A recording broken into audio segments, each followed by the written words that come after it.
உங்கள் எழுச்சி தமிழர் தொலைக்காட்சி தொடர்ந்து பாருங்கள், சப்ஸ்கிரைப் பண்ணுங்கள், பெல் ஐகானை அழுத்துங்கள். எல்லோரும் தேர்தலுக்காக தயாராகி கொண்டிருக்கிற நேரத்தில் நாம் மாற்றத்திற்காக போராடி கொண்டிருக்கிறோம். புரட்சிகர மாற்றத்திற்காக போராடி கொண்டிருக்கிறோம். ஒரு திரைப்படத்தின் பெயர் இதற்குத்தானே ஆசைப்பட்டாய் பாலகுமாரா என்று ஒரு திரைப்படத்தின் பெயர். வழக்குகளுக்கு அஞ்சுகிறவர்கள் அல்ல விடுதலை சிறுத்தைகள். தன்னை ஊருக்கே ராஜான்னு நினைச்சிட்டு இருக்கிறார். ராஜான்னு பேர் வச்சிருந்தால ராஜான்னு அவர் ஒரு கற்பனையில மிதந்துட்டு இருக்கிறார். தான் சொல்றதெல்லாம் ஆணையா இங்க நடைமுறைப்படுத்தப்படணும். அவருக்கு என்னன்னா, இப்ப நேத்து ஒரு நடிகைக்கெல்லாம் இவ்வளவு முக்கியத்துவம் கொடுக்குறாங்க, நமக்கு முக்கியத்துவம் கிடைக்கலன்னு அடித்தொண்டையில கத்துற. திருமாவளவன் அவன் இவன் பேசினா அப்படியாவது நமக்கு ஊடகத்தில் ஒரு முக்கியத்துவம் கிடைக்கணும். எப்படியோ என்னை வச்சு புழைச்சிங்க. அன்பார்ந்த நமது கட்சியின்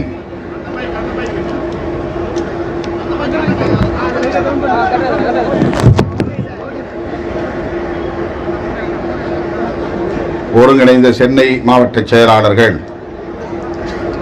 செல்லதுரை அவர்களே, இரா செல்வம் அவர்களே, அம்பேத் வளவன் அவர்களே, அன்பு செழியன் அவர்களே, விகோ ஆதவன் அவர்களே, வேளச்சேரி ரவிசங்கர் அவர்களே, பல்வேறு மாவட்டங்களில் இருந்து வருகை தந்திருக்கிற மாவட்ட பொறுப்பாளர்களே, மாநில பொறுப்பாளர்களே, நமது போராட்டத்திற்கு வலு சேர்க்கும் வகையில் நம்மோடு களத்தில் நிற்கும் மார்க்சிஸ்ட் கம்யூனிஸ்ட் கட்சியின் மாநில பொறுப்பாளர் தோழர் சாமுவேல் அவர்களே, இந்திய கம்யூனிஸ்ட் கட்சியின் துணை பொதுச் செயலாளர் தோழர் மு வீரபாண்டியன் அவர்களே, கட்சியின் பொதுச் செயலாளர் நாடாளுமன்ற உறுப்பினர் எழுத்தாளர் தோழர் ரவிக்குமார் அவர்களே, கட்சியின் பொதுச் செயலாளர் அருமை தோழர் சிந்தனை செல்வன் அவர்களே, எதிரே வீற்றிருக்கும் கட்சியின் மாநில பொருளாளர் முகமது யூசுப் உள்ளிட்ட முன்னணி தோழர்களே, தோழமை உறவுகளே, கொளுத்தும் வெயிலிலும் இங்கே திரளாக கூடியிருக்கிற என் உயிரின் உயிரான விடுதலை சிறுத்தைகளே, உங்கள் அனைவருக்கும் என்னுடைய பணிவார்ந்த வணக்கத்தை தெரிவித்துக் கொள்கிறேன். கடந்த 10 நாட்களில் 3 போராட்டங்களை நாம் நடத்தியிருக்கிறோம். முதலில் நம் மீது அவதூறு பரப்ப தொடங்கியதும் நாம் மனுநூலை தடை செய் என்கிற ஒரு ஆர்ப்பாட்டத்தை வள்ளுவர் கோட்டம் அருகே நடத்தினோம். 2 நாட்களுக்கு முன்பு ஓபிசி மாணவர்களுக்கு மருத்துவ கல்வியில் அகில இந்திய ஒதுக்கீட்டில் 50 விழுக்காட்டை வழங்க மோடி அரசு உடனடியாக ஒரு கொள்கை முடிவை எடுக்க வேண்டும், அரசாணை பிறப்பித்தோ அவசர சட்டம் இயற்றியோ அதை நடைமுறைப்படுத்த வேண்டும், நடப்பாண்டிலேயே நடைமுறைப்படுத்த வேண்டும் என்று வலியுறுத்தி நாடு தழுவிய ஆர்ப்பாட்டத்தை நடத்தினோம். இன்றைக்கு தமிழகத்தை வன்முறை காடாக்குவதற்கு சதி திட்டம் தீட்டிக் கொண்டிருக்கிற சனாதன சமூக விரோதிகளை கைது செய்ய வலியுறுத்தி நாம் கூடியிருக்கிறோம். எல்லோரும் தேர்தலுக்காக தயாராகி கொண்டிருக்கிற நேரத்தில் நாம் மாற்றத்திற்காக போராடி கொண்டிருக்கிறோம். புரட்சிகர மாற்றத்திற்காக போராடி கொண்டிருக்கிறோம். ஒரு திரைப்படத்தின் பெயர் இதற்குத்தானே ஆசைப்பட்டாய் பாலகுமாரா என்று ஒரு திரைப்படத்தின் பெயர். நாங்கள் இதற்குத்தான் ஆசைப்பட்டோம். பொதுவெளியில் இப்படி பேச வேண்டும், விவாதிக்க வேண்டும், மனம் திறந்து இருதரப்பும் கருத்துக்களை பகிர்ந்து கொள்ள வேண்டும் என்றுதான் ஆசைப்பட்டோம். இயற்கையே எல்லாவற்றிற்கும் ஒத்துழைப்பாக இருக்கிறது. மழை வரும் என்பார்கள், நமக்கு மட்டும் மழை வராது. அடையாறிலே பெய்யும், அந்த புறம் அண்ணா நகரிலே பெய்யும். ஆனால் நாம் நடத்தும் போராட்டம் நடத்தும் வல்லூர் கோட்டத்தில் பெய்யாது. பல நிகழ்ச்சிகளை இப்படி சொல்ல முடியும். அதுபோல தந்தை பெரியார் மனுநீதியை அல்லது இந்த மனு நூலை எதிர்த்து போராடிய காலத்தில் சமூக வலைத்தளம் இல்லை. புரட்சியாளர் அம்பேத்கர் இந்த நூலை எரித்து சாம்பலாக்கிய போது இந்த சமூக வலைத்தளம் இல்லை. ஆனால் இன்றைக்கு சிறுத்தைகள் இதை பற்றி பேசும் காலத்தில் சமூக வலைத்தளம் உருவாகி இருக்கிறது. அவனே பரப்புகிறான். மனுநீதியை பற்றி திருமாவளவன் பேசியிருக்கிறான் பார் என்று உலகம் முழுவதும் கொண்டு போய் சேர்த்து விட்டான். நான் எங்கோ ஒரு மூலையில் போகிற போக்கில் ஒரு நொடியில் பேசிவிட்டு போன தகவலை இந்த சமூக வலைத்தளங்களின் மூலம் உலகம் முழுவதும் கொண்டு போய் சேர்த்து இன்றைக்கு உலகம் முழுவதும் உள்ள அனைவருமே அது என்ன மனுஸ்மிருதி என்று கூகுளில் தேடி தேடி இன்றைக்கு கூகுள் சர்ச் என்ஜின் மிக அதிகமாக தேடிய ஒன்று எது என்றால் அது மனுஸ்மிருதி தான் என்கிற நிலையை ஏற்படுத்திவிட்டார்கள். சமூக வலைத்தளம் என்பது எவ்வளவு பெரிய வாய்ப்பாக நமக்கு அமைந்து விட்டது பாருங்கள். புரட்சியாளர் அம்பேத்கர் காலத்தில் இல்லாத ஒன்று, தந்தை பெரியார் காலத்தில் இல்லாத ஒன்று இன்றைக்கு சிறுத்தைகளின் காலத்தில் இயல்பாகவே வந்து கூடியிருக்கிறது. ஆகவே இன்றைக்கு அவர்கள் படிக்க தொடங்கியதும் நம் மீது பாய்ந்து பராண்ட துடித்தவர்கள் ஜெகா வாங்குகிறார்கள். மெட்ராஸ் பாஷையில் ஜெகா வாங்குகிறார்கள். அது மனுஸ்மிருதியே கிடையாதுன்றான் ஒருத்தன் சொல்றான். இது வெள்ளக்காரன் கிறிஸ்தவன் மொழிபெயர்த்த நூல்ன்றான். இன்னொருத்தன் சொல்றான் அது திராவிடர் கழகத்துக்காரங்க தப்பு தப்பா எழுதி வச்சிருக்கிறாங்க. முதல்ல என்ன சொல்ல வந்தான்னா, நான் பெண்களை கொச்சைப்படுத்தினேன்னு சொன்னான். இப்ப அதை பேச முடியல. மனு தர்மத்தில் இருக்கு அப்படின்னு சொல்ல தொடங்கின உடனே மனு தர்மத்தில் அப்படி இல்லை அப்படின்னு அவங்களால சொல்ல முடியல. உடனே என்ன பின்வாங்கி பேசுறான்னா, அந்த மனு தர்மம் உண்மையான ஒரிஜினல் வெர்ஷன் இல்லைன்றான்.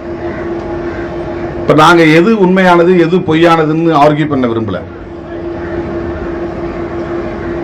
எதெல்லாம் தவறுன்னு சொல்றியோ அத்தனையும் தடை செய்யும் தான் நாங்க சொல்றோம். அது வில்லியம் ஜோன்ஸ் எழுதினதா இருந்தாலும், திராவிடர் கழகம் எழுதினதா இருந்தாலும், யார் எழுதினதா இருந்தாலும் அத்தனை நூல்களையும் தடை செய். இதுதான் எங்களுடைய கோரிக்கை. உங்க வாதத்தின்படியே வருவோம். இதுதான் எங்கள் கோரிக்கை. எது உண்மையாக மனுவால் எழுதப்பட்டது என்று நீ நம்புகிறாயோ,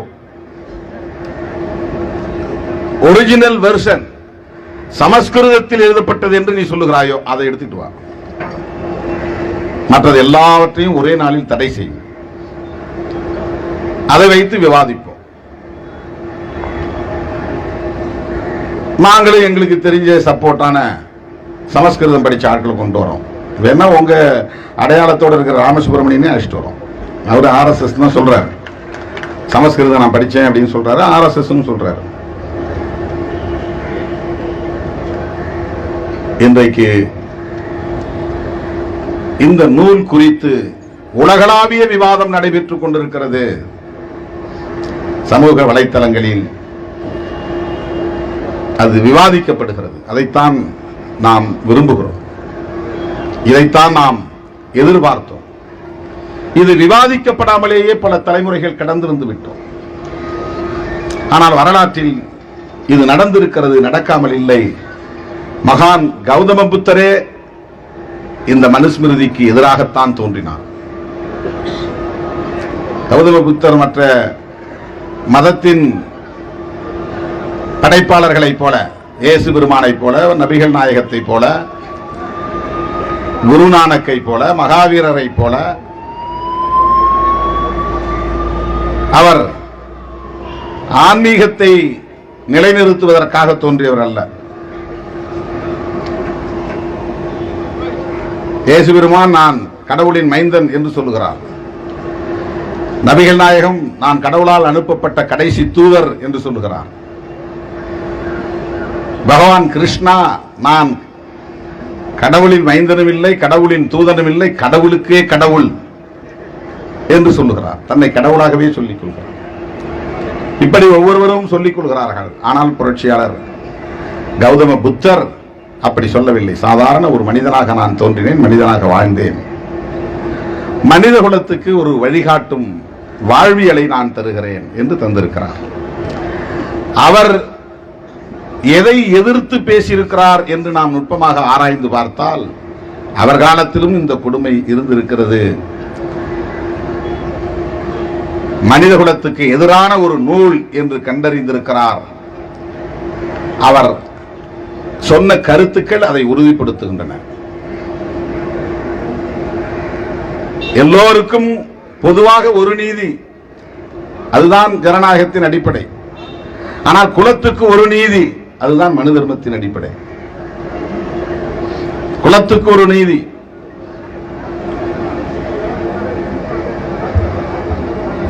சகோதரத்துவம் என்பதுதான் ஜனநாயகத்தின் அடிப்படை. நீ வேறு நான் வேறு, நான் உயர்ந்தவன் நீ தாழ்ந்தவன் என்கிற இடத்திலே ஜனநாயக சகோதரத்துவம் இல்லை. அதுதான் மனுநீதியின் அடிப்படை, மனு நூலின் அடிப்படை. சுதந்திரம் என்பது ஜனநாயகத்தின் அடிப்படை, லிபர்ட்டி. அப்படி சுதந்திரம் இல்லை. பெண்ணாக பிறந்தவள் ஆணுக்கு கட்டுப்பட்டவள் தான். பெண்ணுக்கு என்று தனி விருப்பம் எதுவும் இருக்க முடியாது, இருக்கக்கூடாது. ஆண் என்ன விரும்புகிறானோ அதை செய்வதற்கு படைக்கப்பட்டவள் தான் பெண்.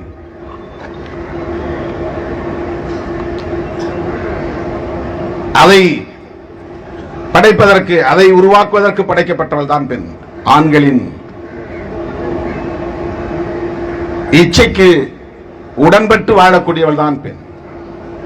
அவன் என்ன நினைக்கிறானோ அதை அவன் செய்யணும். ஆகவே சுதந்திரத்தை மறுப்பது மனுநூல். சுதந்திரம் தான் ஜனநாயகத்தின் அடிப்படை. சமத்துவத்தை மறுப்பது மனுநூல். பரப்பால் உயர்ந்தவன் தாழ்ந்தவன் உண்டு, எல்லோரையும் விட உயர்ந்தவன் பிராமணன், அடிநிலையில் கிடப்பவன் சூத்திரன். பிராமணனும் சத்திரியனும் சமமில்லை, சத்திரியனும் வைசியனும் சமமில்லை, வைசியனும் சூத்திரனும் சமமில்லை.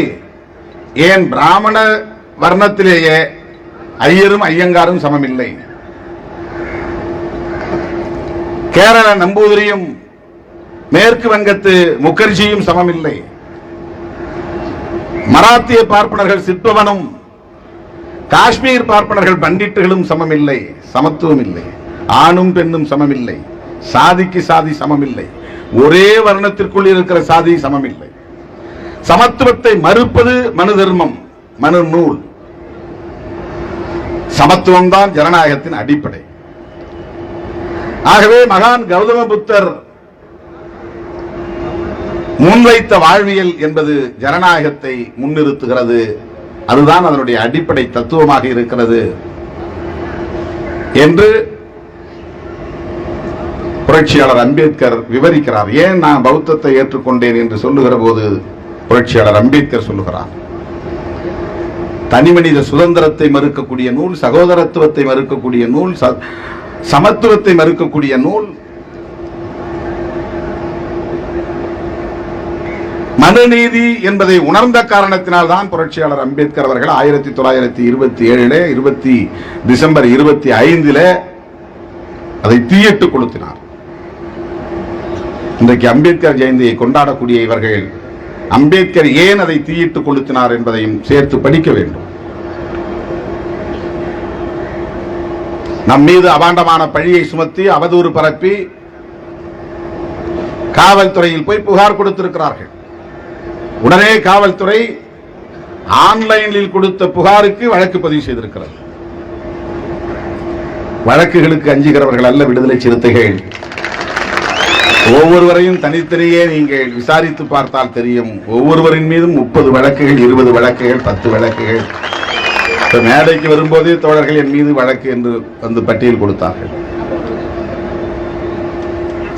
வழக்குகளுக்காக நாங்கள் அஞ்சவில்லை. இந்த பொய் வழக்கை திரும்ப பெறுங்கள் என்பதும் எங்களுடைய கோரிக்கை இல்லை. அது ஒரு புறம் இருக்கட்டும், நாங்கள் நீதிமன்றத்தில் வாதிட்டுக் கொள்கிறோம். ஆனால் எங்கள் மீது நீங்கள் சுமத்திய பழி, எமக்கு எதிராக நீங்கள் பரப்பி இருக்கிற அவதூறு என்ன நோக்கத்திற்காக? எதிர்வர இருக்கிற சட்டப்பேரவை தேர்தல் தான் இதற்கு காரணம். உடனடியாக தேர்தல் வராமல் இருந்திருந்தால் இதை கண்டுகொள்ள மாட்டார்கள். அல்லது நான் திமுக கூட்டணியில் இல்லாமல் இருந்திருந்தால் இதை பெரிதுபடுத்தி இருக்க மாட்டார்கள். அதுதான் இப்ப பிரச்சனை. 6 மாதத்திற்குள் சட்டசபை தேர்தல் வருகிறது. ஏதாவது தமிழ்நாட்டு அரசியலிலே குழப்பத்தை ஏற்படுத்த வேண்டும். அவர்களின் உண்மையான இலக்கு திமுக தான். இது திமுகவுக்காக நான் சொல்லவில்லை, மக்களுக்காக நான் சொல்லுகிறேன். உண்மையான இலக்கு திமுக தலைமையிலான கூட்டணியை பலவீனப்படுத்த வேண்டும், அதை சிதறடிக்க வேண்டும். திமுக எளிதாக வெற்றி பெற்றுவிடக் கூடாது, ஆட்சியை கைப்பற்றிவிடக் கூடாது. அதற்கு என்ன செய்யலாம் என்று இவர்களின் கிரிமினல் புத்தி வேலை செய்கிறது.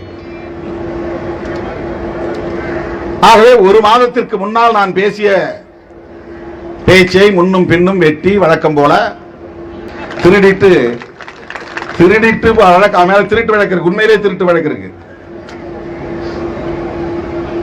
இன்னொருத்த மேல SC/ST வழக்கு இருக்குது. வன்கொடுமை தடுப்பு வழக்கு. அவன் தான் போய் நம்ம மேல புகார் கொடுத்திருக்கிறான். உங்களுக்கு தான் பேச தெரியும் நினைக்காதீங்க. நாங்க நாகரிகம் கருதி வார்த்தைகளை அளந்து பேசுகிறோம். நாகரிகம் கருதி வார்த்தைகளை முடிந்த வரையில் அளந்து பேசுவோம் என்று அளந்து பேசுகிறோம். நீ கொள்கைக்கு கொள்கையை பேசு, கருத்துக்கு கருத்தை பேசு. உன்னுடைய கோட்பாடு தவறு என்று நானா முதலில் சொன்னேன். காலம் முழுக்க சொல்லிக் கொண்டிருக்கிறார்கள். உன்னுடைய கருத்தியலை பற்றி காலம் முழுவதும் விமர்சிக்கப்பட்டு வருகிறது. 1891 மனோன்மணியம் சுந்தரம் பிள்ளை என்றே அழுத்தி நான் சொல்லுகிறேன். ஏன்னா அவங்க சைவ மரபு. அவர் சொல்லியிருக்கிறார்,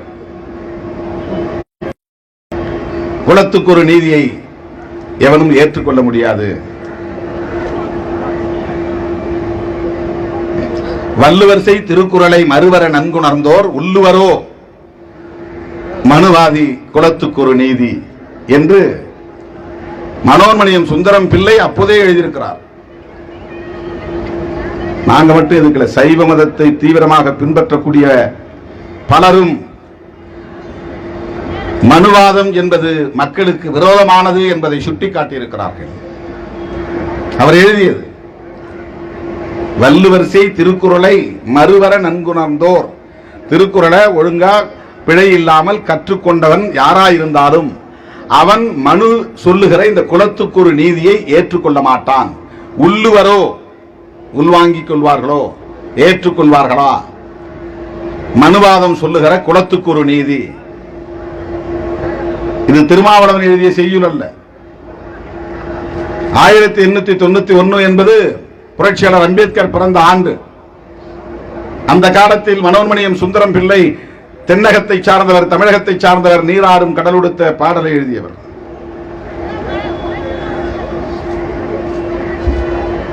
ஏன் திருக்குறள் இந்த மனு நீதிக்கு அல்லது மனு நூலுக்கு எதிராக எழுதப்பட்ட நூல் பல வரலாற்று ஆய்வாளர்களின் கருத்து. எனவே இந்த விமர்சனம் என்பது விடுதலை சிறுத்தைகள் தான் முதலாக தொடங்கி இருக்கிறார்கள் என்று இல்லை. ஆனால் விடுதலை சிறுத்தைகள் உண்மையாய் புரட்சியாளர் அம்பேத்கரின் பிள்ளைகளாய், தந்தை பெரியாரின் சீடர்களாய் களத்திலே நிற்கிறோம். அதனால் பேசுகிறோம். எங்களுக்கு அரசியல் தான் முக்கியம், தேர்தல் தான் முக்கியம், வாக்கு வங்கி தான் முக்கியம் என்றால் இதை பற்றி நாங்கள் பேசாமல் ஒதுங்கி போகலாம். அது முக்கியம் இல்லை என்று நான் சொல்லவில்லை, முக்கியம்தான். ஆனால் அதைவிட பன்மடங்கு முக்கியத்துவம் வாய்ந்தது இதுதான். புரட்சியாளர் அம்பேத்கரின் ஒட்டுமொத்த வாழ்க்கையும் இதை எதிர்த்துதான், இதை எதிர்த்து போராடித்தான் கடந்திருக்கிறது. தந்தை பெரியாரின் போராட்டமும் அதுதான். கடந்த செப்டம்பர் மாதம் 27ஆம் தேதி ஒரு இணைய வழி கருத்தரங்களை பேசுமாறு என்னை தோழர்கள் அழைத்தார்கள். எனக்கான நேரம் எது என்று மட்டும் கேட்டேன். 2 நாள் நடைபெற்ற அந்த கருத்தமர்விலே எனக்கான நேரத்தை சொன்னபோது நான் இடையிலே அந்த இணையத்தில் போய் இணைந்து கொண்டேன். தலைப்பு பெரியார் அண்ட் இந்தியன் பாலிடிக்ஸ், இந்திய அரசியலும் பெரியாரும். என்ன பேச வேண்டும்? சோசியல் ஜஸ்டிஸ், ஃபெமினிசம், எது வேண்டுமானாலும் பேசுங்கள். எனவே நான் பேசினேன். தந்தை போது மனுஸ்மிருதியை பற்றி பேசாமல் கடந்து போக முடியாது. கடவுளை எதிர்க்க வேண்டும் என்பதல்ல பெரியாரின் நோக்கம். பிராமணர்களை வெறுக்க வேண்டும் என்பதல்ல பெரியாரின் நோக்கம். மனுஸ்மிருதியை தோலுரிக்க வேண்டும் என்பதுதான் பெரியாரின் நோக்கம். ஏன் இன்றைக்கு நாம் பார்க்கிற இந்த சமூக கட்டமைப்பு மனுஸ்மிருதியை நடைமுறைப்படுத்தியதால் உருவாக்கப்பட்டது. மனுஸ்மிருதியை நடைமுறைப்படுத்தியதால் உருவாக்கப்பட்டது.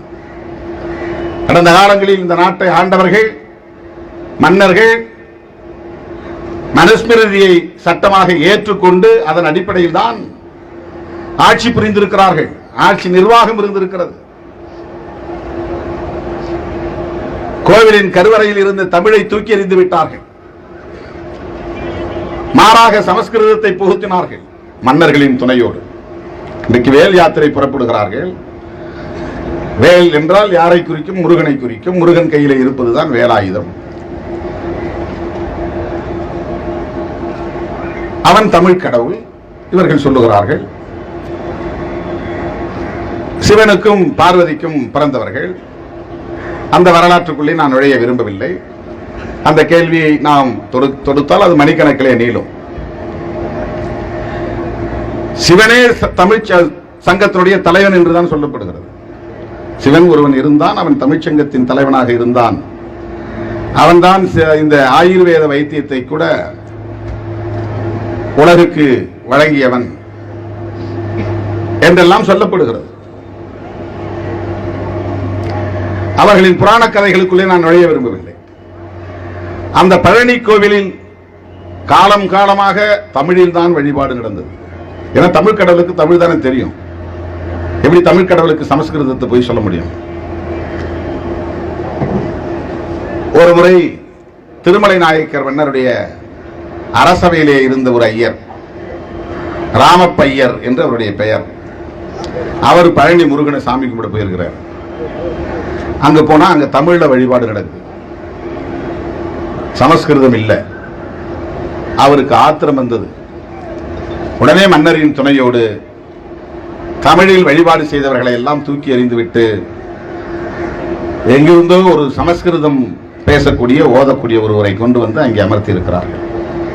அந்த நாளில் இருந்து இந்த நாள் வரையில் தமிழ் கடவுளின் திருக்கோவிலான பழனி கோவிலில் சமஸ்கிருதத்தில் ஓதப்படுகிறது.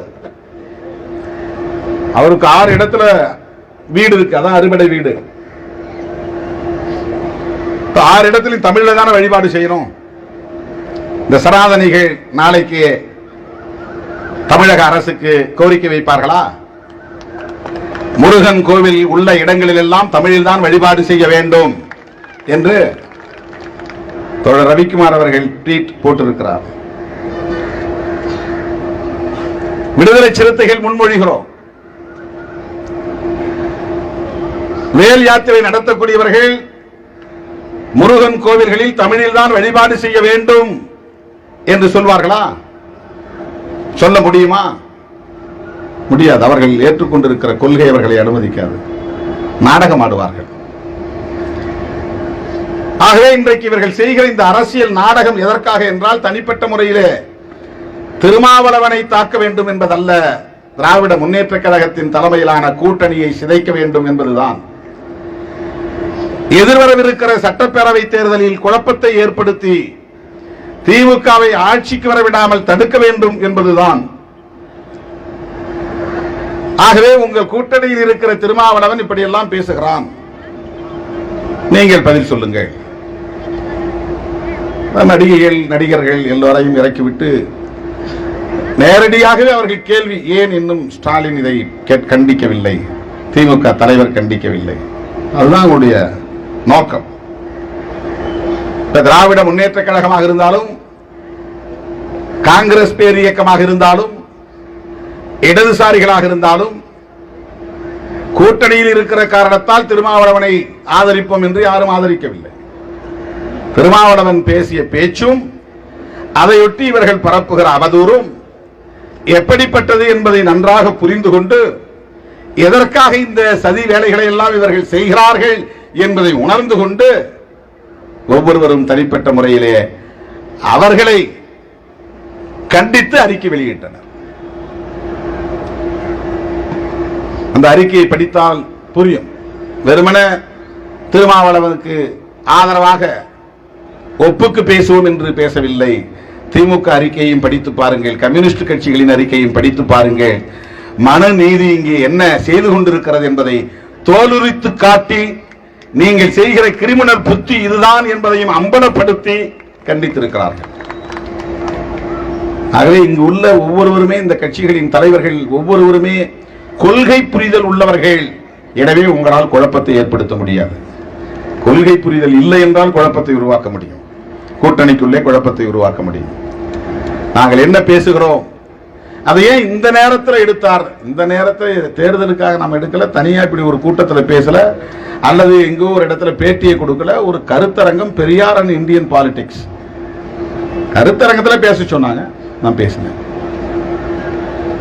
இப்ப முன்ன பின்ன வெட்டிய பிறகு இந்த ஒரு 40 நொடியை நீ கொடுக்கும் போது எந்த பெண்ணா இருந்தாலும் அதை கேட்டால் ஆத்திரப்படத்தான் செய்வார்கள். என்னுடைய தாயா இருந்தாலும் தமக்கையா இருந்தாலும் அந்த ஒரு வரியை கேட்டால் ஆத்திரப்படத்தான் செய்வார்கள். ஆனால் அந்த கிரிமினல் புத்தி உள்ளவர்களுக்கு அந்த ஆஸ்பர் சனாதன தர்மா அப்படின்னு சொன்ன பாருங்க, அந்த வார்த்தை கட் பண்ணலாம.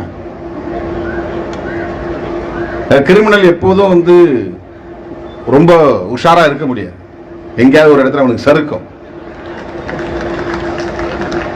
அங்கதான் சறுக்கிச்சு அந்த கிரிமினல்களுடைய சதி வேலையில். அவன் வெறுமன நான் பேசுனது அந்த முதல் வரியோட நிறுத்திட்டு ஆஸ்பர் தர்மாங்கிற இடத்துல ஒரு கேப் விடுறேன். இந்த ஆஸ்பர் சனாதன தர்மா அப்படின்னு சொல்ற இடத்த ஆஸ்பர் சனாதன தர்மாங்கிறதையும் கட் பண்ணியிருந்தான்னு வச்சுங்களேன், அது இன்னும் அவங்களுக்கு பாசிட்டிவா போயிருந்துருக்கும். ஆண்டவன் அவர்களுக்குத்தான் எதிராக இருக்கிறான், அவனை படைத்த கடவுளே அவனுக்கு எதிராக இருக்கிறான். நீ செய்யறது சதி இல்ல, சரியில்லை, நீ சதி செய்யற அப்படின்னு. அதை கேட்கிறவங்களுக்கு என்னன்னா ஆஸ்பர் சனாதன தர்மான் தானே திருமாவளவன் சொல்றாரு, கோட் பண்ணிருக்கிறாரு, அவருடைய கருத்தா சொல்லலையே, அதை டிஃபெண்ட் பண்ண முடியல. இப்ப அவனால அதை அவன் சாதிக்க முடியல, சமாளிக்க முடியல. உடனே இப்படிதான் இவன் பேசிட்டே இருக்கிறான், அந்த காலத்துல இருந்து இந்த காலம் வரலும் பேசிட்டே இருக்கிறான். ஆமா, எனக்கு வலிக்குது. நான் எந்த சமூகத்தில் இருக்கிறேனோ, எந்த சமூகம் என்னை காயப்படுத்துகிறதோ, எனக்கு வலியை தருகிறதோ, அதைத்தான் நான் பேச முடியும். என்ன அடிக்கிறவரை பத்தி தான் நான் புகார் சொல்ல முடியும். அவன் மேல ஏன் புகார் கொடுக்கல, இவன் மேல ஏன் புகார் கொடுக்கணும், இவன் தான் என்ன அடிச்சான், இவன் மேலதான் புகார் கொடுக்க முடியும்.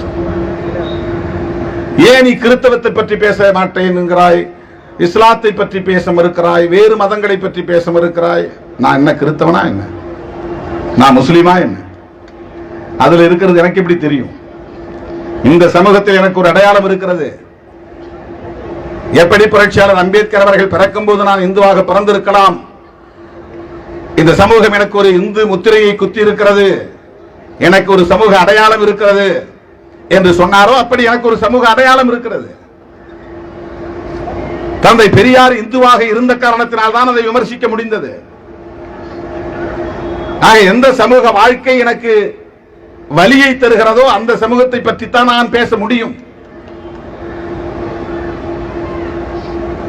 ரொம்ப புத்திசாலித்தனமா இவங்க அரசியல் செய்யறாங்களாம். இவர் ஏன் கிறிஸ்தவத்தை படிக்க மாட்டேங்கிறார், ஏன் அதை நான் படிக்கிறேன், என்ன தேவை எனக்கு இருக்கு? இஸ்லாத்துல இல்லையா? உலகம் முழுக்க இருக்கலாம், எல்லா இடங்களையும் ஆண் பெண் வேறுபாடுகள் இருக்கு, இல்லைன்னு நம்ம சொல்லல. எனக்கு ஏற்படுகிற வழியில் இருந்து நான் பேசுகிறேன். காலம் காலமாக இத்தனை தலைமுறைகள் கடந்து வந்திருக்கிறோமே, வாழிடங்கள் தனித்தனியாக இருக்கின்றனவே. இந்த வாழிடங்கள் ஏன் தனித்தனியாக இருக்கின்றன? அக்ரஹாரம் என்பது பிராமணர்கள் வசிக்கிற இடம், ஊர்திரு என்பது சாதி இந்துக்கள் வசிக்கிற இடம், காலனி என்பது தலித்துகள் வசிக்கிற இடம் என்று தனித்தனியே இந்த வாழிடங்களை பிரித்து வைத்தது யார்? இதை கண்டு கொதிப்படைந்திருக்க வேண்டாமா? ஆத்திரப்பட்டிருக்க வேண்டாமா? தனித்தனி சுடுகாடுகள் இருக்கின்றனவே, இந்த சுடுகாடுகளை தனித்தனியாக அமைத்தது யார்? எதன் அடிப்படையில் அமைக்கப்பட்டது? இதை கண்டு நீ நேர்மை திறமுள்ளவனாக இருந்தால் இதை கண்டு கொதித்திருக்க வேண்டாமா? ஆதிசங்கரருக்கே நான் கேட்கிறேன், அவருக்கு ஞானம் பிறந்ததே ஒரு புலையனால் தான் என்று சொல்லுகிறார்கள். அவர் ஒரு முறை குளிச்சுட்டு வெளியே வந்தார், ஆத்துல நடந்து வந்துகிட்டு இருக்கும்போது எதிரில் ஒருத்தனை பார்த்திருக்காரு. அங்க வந்து கேரளாவில் புலையன்னு சொல்லுவாங்க, தீண்டப்படாதவர்களில் பல சாதிகள் உண்டு, அதிலே ஒரு சாதி புலையன்.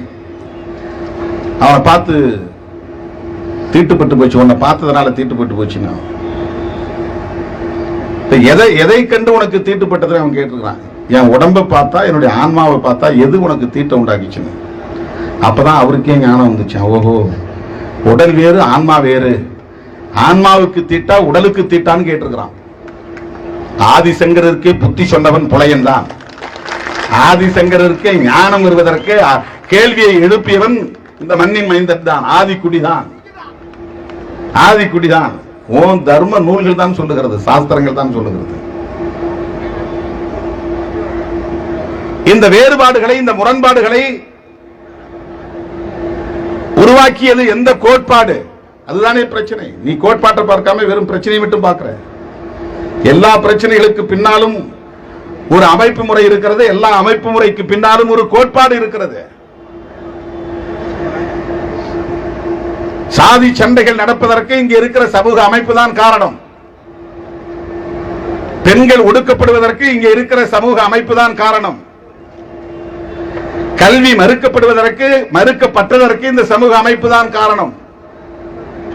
ஆணவ கொலைகள் நடப்பதற்கு இந்த சமூக அமைப்பு தான் காரணம்.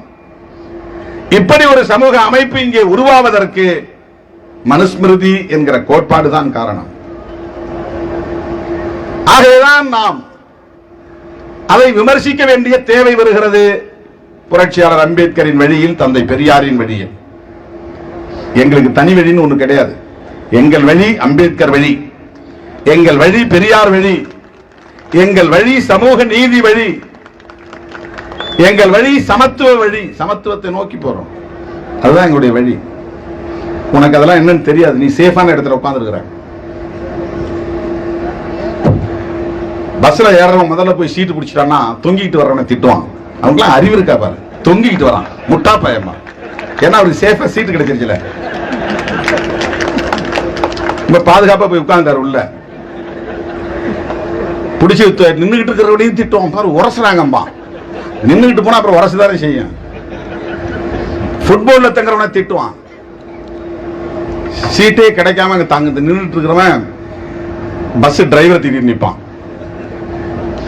பாரு நிறுத்தாம போயிட்டான், நான் ஏற முடியாம போயிருச்சு, எனக்கு டியூட்டிக்கு போக முடியலன்னு. அதுல தொத்த முடியாதவங்க இருக்கிறான் எவ்வளவு பேர் வண்டியில. ஆகவே இவங்க ரொம்ப சேஃபா போய் உட்கார்ந்துக்கிட்டாங்க. எல்லா இடங்களும் போனா இவங்களுக்கு கதவு திறக்குது, ஐயா சுவாமி ஐயா சுவாமி. எல்லா இடங்களிலும் நமக்கு தடை இருக்கிறது. போலீஸ்ல ஒரு பர்மிஷன் வாங்க முடியல, இந்த வண்டி மேல நின்று பேசிட்டு இருக்கான். கேட்டா அதெல்லாம் உனக்கு கொடுத்தா எல்லாரும் கேட்பான், உனக்கு மேடை போட அனுமதி கொடுத்தா எல்லாரும். இதுவே எவ்வளவு பெரிய ஜனநாயக விரோதம் இது. ஒரு சுதந்திர நாட்டில், ஜனநாயக நாட்டில், இந்திய அரசமைப்பு சட்டத்தை மதிக்கக்கூடியவர்களாக இருந்தால் காவல்துறையினர் இப்படி ஒரு நிலையை செய்வார்களா?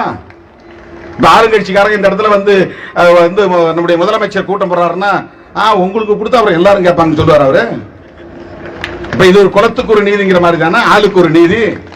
முதலமைச்சர் இந்த நாட்டினுடைய குடிமகன், திருமாவளவன் இந்த நாட்டினுடைய குடிமகன், அவருக்கு ஒரு ஓட்டு, திருமாவளவனுக்கு ஒரு ஓட்டு. போலீஸுக்கு அந்த வெட்கம் மானம்லாம் இருக்காது. ஆளுங்கட்சிக்காரனுக்கு சேவை செய்யறது மட்டும்தான். கேட்டா எல்லா பிரச்சனையும் சட்டம் ஒழுங்குன்னு தான் பார்ப்பாங்க அவங்க காவல்துறை. எல்லா நீங்க நாளைக்கு ஆளுங்கட்சியா வாங்க, உங்களுக்கு சேவை செய்வோம். எங்க வேலை ஆளுங்கட்சிக்காரங்களுக்கு சேவை செய்யணும். இதுவே ஒரு வகையில மனு தர்ம புத்தி தான். அது சமத்துவம் இருந்தாலும் மனு தர்மத்துக்கு எதிரான சிந்தனைன்னு அர்த்தம். எல்லாத்துக்கும் ஈல்டாகி போறது, அதிகாரம் உள்ளவங்களுக்கு பழஞ்சு கொடுக்கிறது, பணிஞ்சு போறதுங்கிறதே மனு தர்மத்தின் அடிப்படையில் உருவாக்கப்பட்ட ஒரு மூளை தான் அது. ஆகவே இவன் சேஃபா போய் உட்கார்ந்துகிட்டான். இவனுக்கு வர்ண தர்மத்தால பிரச்சனை இல்லை, சாதி அமைப்பால பிரச்சனை இல்லை. பிரச்சனை இருக்குன்னு தெரிய முடியாத இடத்துல போய் உட்கார்ந்துருக்கான் பல பேர். யாரால நமக்கு பாதிப்புன்னு அவனால புரிஞ்சுக்க முடியல. இன்னைக்கு இந்தியாவில் ஓபிசி மாணவர்களுக்கு தமிழ்நாட்டில் அந்த 50 விழுக்காடு இடஒதுக்கீடு கொடுக்கணும்னு போராட்டம் நடத்தின ஒரே கட்சி விடுதலை சிறுத்தைகள் கட்சி தான். நாங்க தான் ஓபிசி இந்துக்களுக்கு பாதுகாவலர்கள் என்று சொல்லிக் கொள்ளக்கூடியவர்கள் எங்கே போனார்கள்? ஏன் போராட்டம் நடத்தவில்லை? இதை கேட்பதற்காக நாங்கள் போராடவில்லை, போராடியதால் சுட்டிக்காட்டுகிறோம். போராடணுங்கிற உணர்வு எங்களுக்குள்ளே இருப்பதனால் அகில இந்திய ஒதுக்கீட்டிலே ஓபிசி மாணவர்களுக்கு இடஒதுக்கீடு இல்லை என்பதை கண்டறிந்து அதை அரசின் கவனத்திற்கு கொண்டு போய் சுட்டிக்காட்டிய இயக்கம் விடுதலை சிறுத்தைகள் கட்சி. எஸ்சி எஸ்டிக்கு தான் கிடைச்சிருச்சு, நான் ஏன் அதை பத்தி பேசணும்னு போனான் இல்லையா? ஏன்னா உனக்கு இருக்கிற சாதி புத்தி எனக்கு கிடையாது. நான் என் ஜாதிக்கு தான் வேலை செய்வேன், என் ஜாதிக்கு தான் வேலை செய்யணும், பொய்யாலாம் நான் பேச மாட்டேன். எல்லோருக்கும் யாரெல்லாம் நீதி மறுக்கப்பட்டவர்களோ அவர்களுக்கெல்லாம் குரல் கொடுப்பதுதான் சிறுத்தைகளின் அரசியல். நீ எனக்கு ஓட்டு போடு, ஓட்டு போடாம போ, நீ கீழ் சாதின்னு சொல்லு, மேல் சாதின்னு சொல்லு, ஐ டோன்ட் கேர். நீ சொல்றதுனால நான் கீழ் சாதி ஆக மாட்டேன். எனக்கு சாதிங்கிற அமைப்பின் மீதே நம்பிக்கை இல்லை, அப்புறம் என்ன மேல் சாதி கீழ் சாதி? என்னை பொறுத்தவரையில் சாதியின் மீது நம்பிக்கை இல்லை, சாதி உடன்பாடு இல்லை. எனவே அது என்னுடைய மூளையில் இல்லை. எனவே நீ என்னை எதை சொன்னாலும் அது என்னை ஒன்றும் பண்ணாது.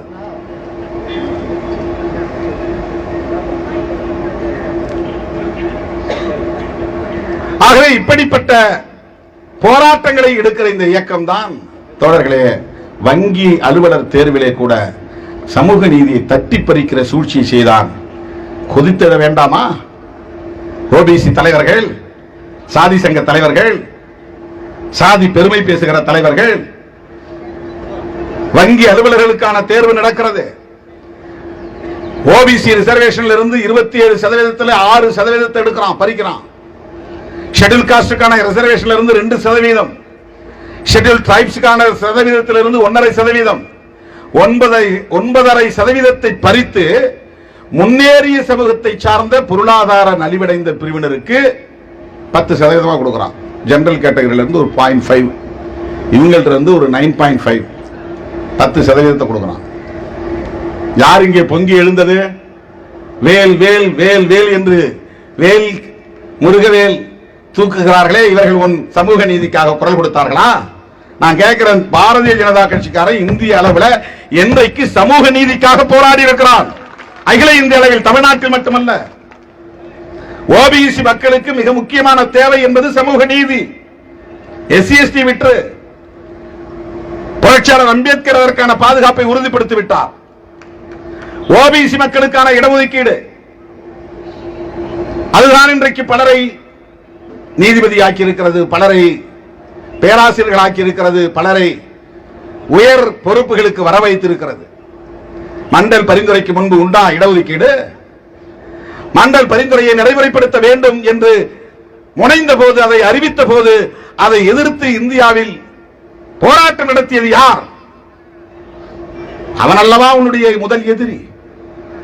ஓபிசி இந்து சகோதரர்களை பார்த்து கேட்கிறேன், வரலாறு படிக்காதவர்களுக்கு நான் சுட்டிக்காட்டுகிறேன், வரலாறு அறியாதவர்களுக்கு நான் இந்த இடத்தில் நினைவுபடுத்துகிறேன்.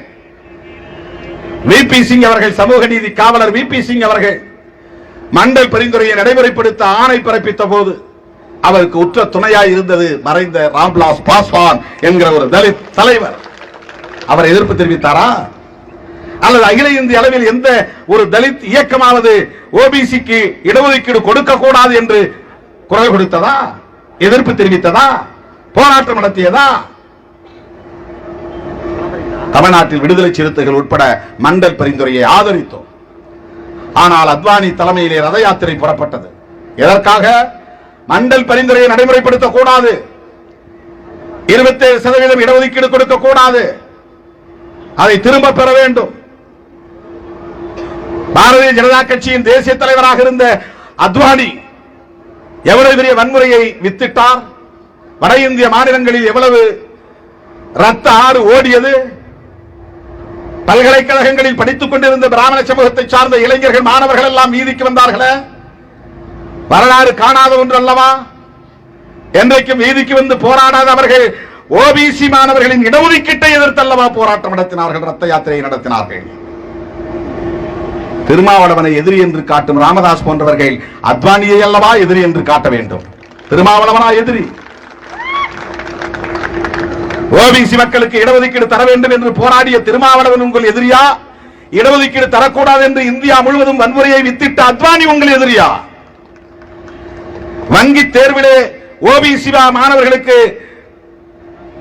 ஓபிசியை சார்ந்தவர்களுக்கு 6% பறித்துக் கொண்டதை கண்டித்து போராட்டம் நடத்தி அதை மீட்டு தந்த விடுதலை சிறுத்தைகள் உங்கள் எதிரியா? அதை பறித்துக் கொண்ட பிஜேபி உங்கள் எதிரியா? யார் எதிரி?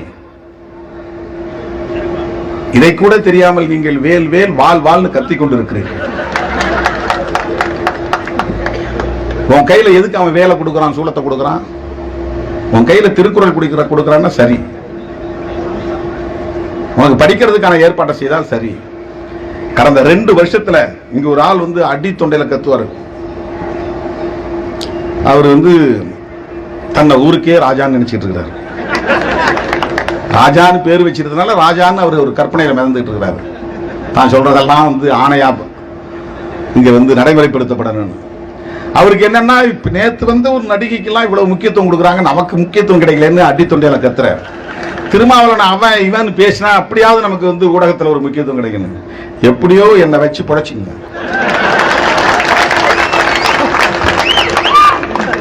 என்ன சொல்லி என்ன காட்டி தர்மபுரியில் ஜெயிச்சார், மகனை ஜெயிக்க வச்சார். சரி, எனக்கு என்னால கிடைத்தது, நான் பிளஸிங் பண்ணேன், நீ எப்படியாவது ஜெயிச்சுவாங்க. ஏன்னா எனக்கு அவர் சொன்ன குற்றச்சாட்டுக்கு சம்பந்தமே கிடையாது. திருமாவளவன் தான் திருமாவளவன் தான் திருமாவளவன் தான். சரி, என்னால உங்க பழப்பு கிடைச்சா நல்லதுதான்.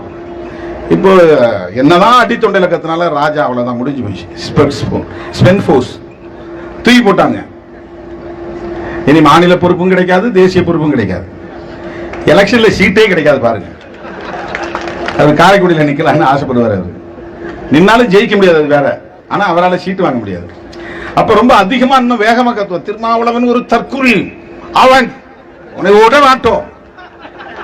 இது ஏன் மண்ணுடா, இது நான் நடமாடக்கூடிய மண்ணுடா. இது என் ஊர்ல வந்து நான் பிறந்த இடத்துல வந்து நான் நடமாடக்கூடிய இடத்துல வந்து நீ அடித்தொண்டையால கத்திட்டா, அடிவயிறு வலிக்க கத்திட்டா திருமாவளவன் பயந்து பின்வாங்கி ஓடிவானா? நாங்க அந்த மாதிரி ஏட்டிக்கு போட்டி பேச ஆரம்பிச்சா என்ன ஆகும்? பேச மாட்டோம். ஏன்னா உனக்கு வாய்ப்பு தர மாட்டோம், நாங்க பேச மாட்டோம். கீழ்த்தரமா பேசங்களுக்கு தெரியாது, எங்க அப்பா அம்மா அப்படி வளர்க்கல எங்களை.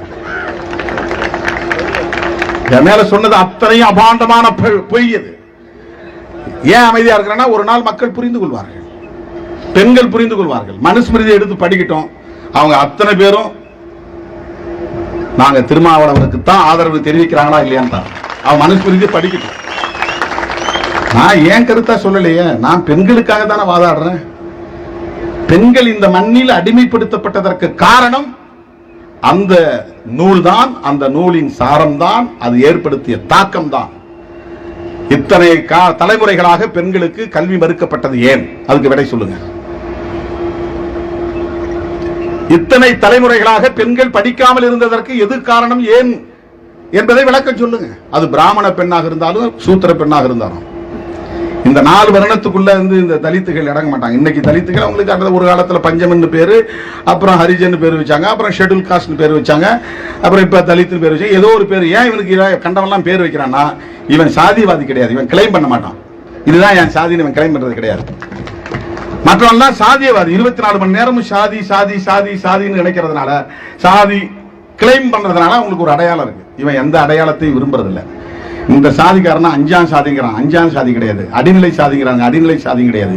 எதிர்நிலை சாதி, எதிர நிக்கிறவன், அடியில கிடக்கிறவன் கிடையாது. இந்த 4 பேரும் சாதிய வர்ணாசிரம தர்மத்தை, மனு தர்மத்தை ஏற்றுக்கொண்டவன் இவனுக்கு எதிரே நிற்கிற எதிர்நிலை சாதி. திருமாவளவன் அடிநிலை சாதியை சார்ந்தவன் அல்ல, எதிர்நிலை சாதியை சார்ந்தவன், எதிர நிற்கிறவன். இந்த அடிப்படையை புரிந்து கொள்ள வேண்டும். அதனாலதான் அந்த காலத்திலிருந்து இவனுக்கு அவர்நாசன் பேரு, என்ன வர்ணத்தை ஏற்றுக்கொள்ளல. இவனுக்கு அவுட்காஸ்ட் பேரு, என்ன சாதி அமைப்பை ஏத்துக்கல. இன்றைக்கு உலகளாவிய வழக்கு சொல் தலித்னு பேரு, ஏன்னா கலகம் செய்யறவன் பொருள், கலகம் செய்யறவன் பொருள்.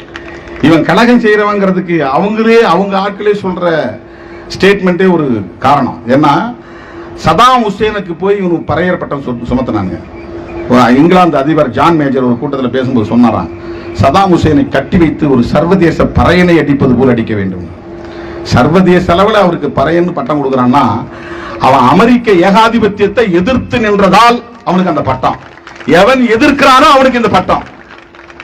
அமெரிக்க ஏகாதிபத்தியத்தையே எதிர்க்கிற துணிச்சலை பெற்றதனால் அவர் சர்வதேச பறையர். நம்ம உள்ளூர் நம்ம சுப்பிரமணிய சாமி ஒரு தடவை அண்ணன் பிரபாகரனை பத்தி பேசும்போது சொன்னார். அப்ப 90 தொடக்கத்தில் பிரபாகரன் இன்டர்நேஷனல் பறையா.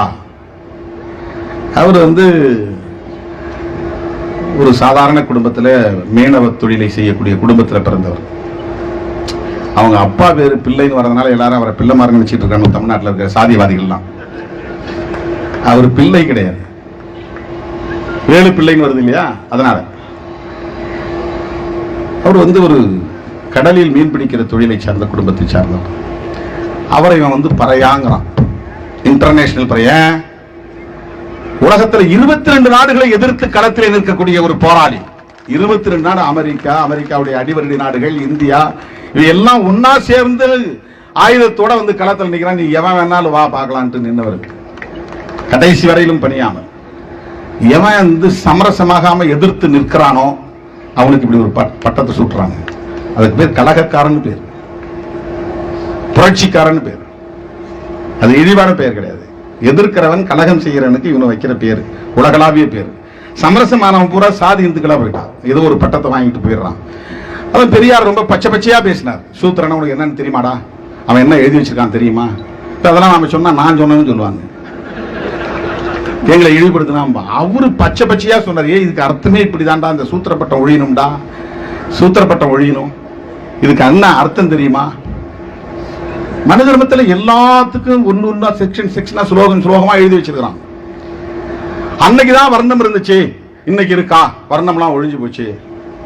வர்ணத்திலிருந்து தான்டா சாதி உருவானது. இன்னைக்கு சாதி இருக்குதுன்னா சாதிங்கிறது என்ன? வர்ணத்தின் குழந்தைகள் தான் சாதிகள். எப்படி சாதி உருவாச்சு? சண்டாளன் ஒரு சாதி இருக்கு கேரளாவில். அது ஒரு பார்ப்பனனுக்கு அங்க இருக்கிற நம்பூதிரிக்கும் சூத்திரனுக்கும் பிறந்த பிள்ளை குழந்தை சண்டாளன். அது பிணமரிக்கிற சாதி. இங்க எல்லாம் சண்டாளா சண்டாளான்னு திட்டுவாங்க. அது ஒரு சாதியினுடைய பெயர் சண்டாளன். வர்ண கலப்பு ஏற்பட்டால் அந்த வர்ணமும் குழந்தையை ஏத்துக்காது, இந்த வர்ணமும் குழந்தையை ஏத்துக்காது. அவனை தனிமைப்படுத்திடுவாங்க, அதுக்கு ஒரு பேரை சுட்டிடுவாங்க. அதுதான் சாதியா மாறணும். சாதியா மாறணும். ஒவ்வொரு சாதிக்கும் இந்த மாதிரியான வரலாற்று பின்னணியை கோட்பாட்டு ரீதியாக பதிவு செய்து வைத்திருக்கிறார்கள். எல்லாமே பட்ட பெயர்கள் தான். அந்த வர்ணம் அல்லது மனு நீதி அன்றைக்கு இருந்தது இன்னைக்கு இல்லைன்னு சொல்றது மாதிரி ஒரு ஏமாற்று வேலை, மோசடி வேறு எதுவுமே கிடையாது. ஒரு ஊராட்சி மன்ற தலைவியை தரையில உட்கார வச்சது எது? மனுஸ்மிருதி. மேலவளவு முருகேசனை படுகொலை செய்ய வைத்தது எது? மனுஸ்மிருதி.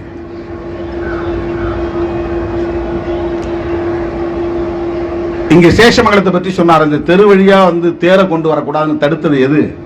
மனுஸ்மிருதி. காஞ்சிபுரம் பக்கத்துல கூத்திரம்பாக்கங்கிற கிராமத்துல ஊர் தெரு வரலும் அந்த தேர் சேரி மக்களுடைய தெருவுக்கு வராது என்று தடுத்தது எது? மனுஸ்மிருதி. மயிலாடுதுறை பக்கத்துல ஒரு சுடுகாட்டுக்கு போகக்கூடாதுன்னு சாதி வெறியர்கள் தடுத்தாங்களே, அப்படி அவங்களை தடுக்க வைத்தது எது? மனுஸ்மிருதி. போலீஸ்காரனையும் தூக்கிட்டு போய் அந்த நேரத்தில் போலீஸ்காரன் வெட்டியா வேலை பார்க்கறான். பாருங்க சாதி இந்துக்களுக்கு எப்படி பயப்படுறான் பாருங்க. அவன் அடிச்சு இது பொது பாதை ஓடுறான்னு அவனை அடிச்சு விரட்டுற துணிச்சல் போலீஸுக்கு இல்ல. அவனுங்க கோவப்பட்ட கூடாதான், அதனால இவனுங்க போய் நாம் பாடையத்தை உடனே தூக்கிட்டு போறாங்க. வெட்கக்கேடு இல்ல, மானக்கேடு இல்ல. இதை விட ஒரு அவமானம் வேறு என்ன இருக்க முடியும்? கேட்டா நாங்க சட்டம் ஒழுங்கை பாதுகாக்கிறோம். சட்டத்தை பாதுகாக்க, அப்புறம் சட்டம் ஒழுங்கை பாதுகாக்கிறது. சட்டத்தை மதிக்கணும் முதல்ல. இந்த வீதி வழியா இவனை பணத்தை தூக்கிட்டு போக கூடாதுன்னு சொல்றதுக்கு அவனுக்கு என்ன உரிமை இருக்கு? அவனு இந்த ஊருக்காரன், அவனு இந்த ஊருக்காரன், இந்த வழியா போகக்கூடாது, அதை தடுக்கணும்னா சட்டம் திரி மதிச்சா அவனால 4 பேரை பிடிச்சி நீ உள்ள தூக்கி போட்டு அந்த வழியா பாடம் எடுத்துட்டு போக சொல்லணும். துணிச்சல் படிக்கலாம், ஐபிஎஸ் படிக்கலாம், ஏஎஸ் படிக்கலாம். ஆனா சேவை மனப்பான்மை தான், ஒரு சர்வன்ட் மைண்ட் செட் தான். நீ என்ன படிச்சாலும் உன் மூளைக்குள்ள மனிதர்மம் இருக்கிற காரணத்தினால அந்த அடிமை புத்தி மாறாது. என்ன படிச்சாலும் அதுதான். நான் அதிகாரிகளை விமர்சிக்கிறேன் என்று யாரும் கருதிவிடக் கூடாது. சமூக யதார்த்தத்தை சொல்லுகிறேன். சமூக யதார்த்தம் சொல்ற ஒருத்தருக்காக துணிச்சல் வரணும் இல்ல. எல்லாரும் நீரோட்ட போக போன பெரியார் தானே எதிர்த்து வெளியே வந்தாரு. அந்த ஒருத்தரால் தான் இவ்வளவு பெரிய மாற்றம். சமூக நீதி அரசியலமைப்பு சட்டத்தில் முதல் திருத்தம், அது அரசியலமைப்பு சட்டம் அதை திருத்தவே முடியாதுன்னு நினைச்சிருந்தாருன்னா இன்னைக்கு இவ்வளவு பெரிய மாற்றம் உருவாகி இருக்குமா? மண்டல் கமிஷன் அமைக்கக்கூடிய நிலை உருவாகி இருக்குமா? ஓபிசிக்கு ரிசர்வேஷன் கிடைச்சிருக்குமா? யோசிச்சு பாருங்க. ஆகவே என்னைக்கோ இருந்தது 2000 வருஷமா 3000 வருஷம், நீ 5000 வருஷம் கூட சொல்லு. 5000 வருஷத்துக்கு முன்னால் எழுதப்பட்ட நூலாக இருந்தாலும் கூட அதனுடைய தாக்கம் இன்றைக்கும் இங்கே இருக்கிறது என்பதுதானே யதார்த்தம். வாட்ஸ்அப்ல ஒரு செய்தி இன்னைக்கு வரும்போது படித்தேன். அவர் நம்முடைய தா பாண்டியன் பேசினது, ஒரு மூத்த தலைவர், கம்யூனிஸ்ட் கட்சியுடைய தலைவர். அதை ஒரு பத்திரிகையில் எடுத்து போட்டிருக்கிறான். நம்முடைய மூத்த பெரியவர், பெரியவாள், அவங்களுடைய மொழிப்படி சொன்னான். அவர் சொல்லியிருக்காரு, டவுரி பிரச்சனை ஒரு பொண்ணுக்கு கல்யாணம் ஆகலைன்னா அவளை அப்படியே விடக்கூடாது, கண்ணி கழியாமல் இருக்கக்கூடாது. ஒரு வாழை மரத்துக்கும் அவளுக்கும் கல்யாணம் பண்ணி வைக்கணும். கல்யாணம் பண்ணிட்டு அந்த வாழை மரத்தை வெட்டிடணும். உடனே விதவை ஆயிடுவா. விதவையான பிறகு மொட்டை அடிச்சு வெள்ளைப்படவை உடுத்தி அவளை அப்படியே சாவர வரலாம் வாழ சொல்லுங்க. ஏன்னா இந்த சமூகத்தில் டவுரி பிரச்சனையால உனக்கு புருஷன் கிடைக்கலன்னா, மணமகன் கிடைக்கலன்னா வேறு சாதிக்காரனை திருமணம் செய்யக்கூடாது. அதை தடுக்கிறதுக்கு அவன் வழி. இது அவரா சொல்லல, இதுதான் மனு தர்மம் சொல்லுது. இனக்கலப்பு கூடாது, சாதி கலப்பு கூடாது. தூய்மைவாதம், அதுதான் மனு தர்மத்தினுடைய அடிப்படை. சமத்துவமின்மை, இன்இக்வாலிட்டி, அதுதான் மனு தர்மத்தினுடைய அடிப்படை. தூய்மைவாதம்னா தீட்டுங்கிற கோட்பாடு தானா வருது. இப்ப இனக்கலப்பு ஏற்படாமல் இருக்கணும்னா அதுக்கு ஒரு கான்செப்ட் தேவைப்படுது. அதுதான் இவங்க கண்டுபிடிச்ச கான்செப்ட், கற்புங்கிறது. அது ஆண்களுக்கும் பெண்களுக்கும் பொதுவுன்னு சொல்லணும்ல. பிராமண சமூகத்தில் பிறந்த பாரதிய 2 பேருக்கும் பொதுவில் வைப்போம்னு சொல்றாரு. ஏன் பொதுவில் வைக்கல இந்த மனு தர்மம்? எல்லாத்துக்கும் ஆண்பால் சொல்லவிட இருக்கு, சொல்லு இருக்குது. விபச்சாரிங்கிறதுக்கு ஆண்பால் சொல்லு இருக்கா? குரத்தின்னா குறவன் இருக்கிறான், பறச்சின்னா பறையன்னு இருக்கிறான், ஆட்சின்னா ஆயன் சொல்லவிட இருக்கு, ஆண் பால் சொற்கள் இருக்கு. திருடின்னா திருட, எல்லாத்துக்கும் ஆண்பால் இருக்கு. விபச்சாரின்னா விபச்சாரங்கிற சொல்லாடல் இருக்கா? ஏன் இல்ல? எல்லா ஆண்களும் உத்தம புருஷர்களா? மனைவியை தவிர யாருமே வேறு ஒரு பெண்ணை நிமிர்ந்து பார்த்தது இல்லையா இந்த சமூகத்தில் பிறந்த அத்தனை பேரும்? ஏன் விபச்சாரம் என்கிற ஒரு ஆண் சொல்லாடல் இல்லை? பெண்ணை ஒடுக்குவது என்பதற்காக உருவாக்கப்பட்ட கருத்தியல் தான் இது. பெண்ணுடைய நடத்தையை பற்றிய கருத்தியல் அப்படின்னு பார்க்க கூடாது. கேரக்டரோட தொடர்புடையதல்ல. இது சப்ரஷன் அண்ட் அப்ரஷன். பெண்களை ஒடுக்குவது, பெண்களை அடக்கி வைப்பது, பெண்களை சிந்திக்க விடாமல் தடுப்பது.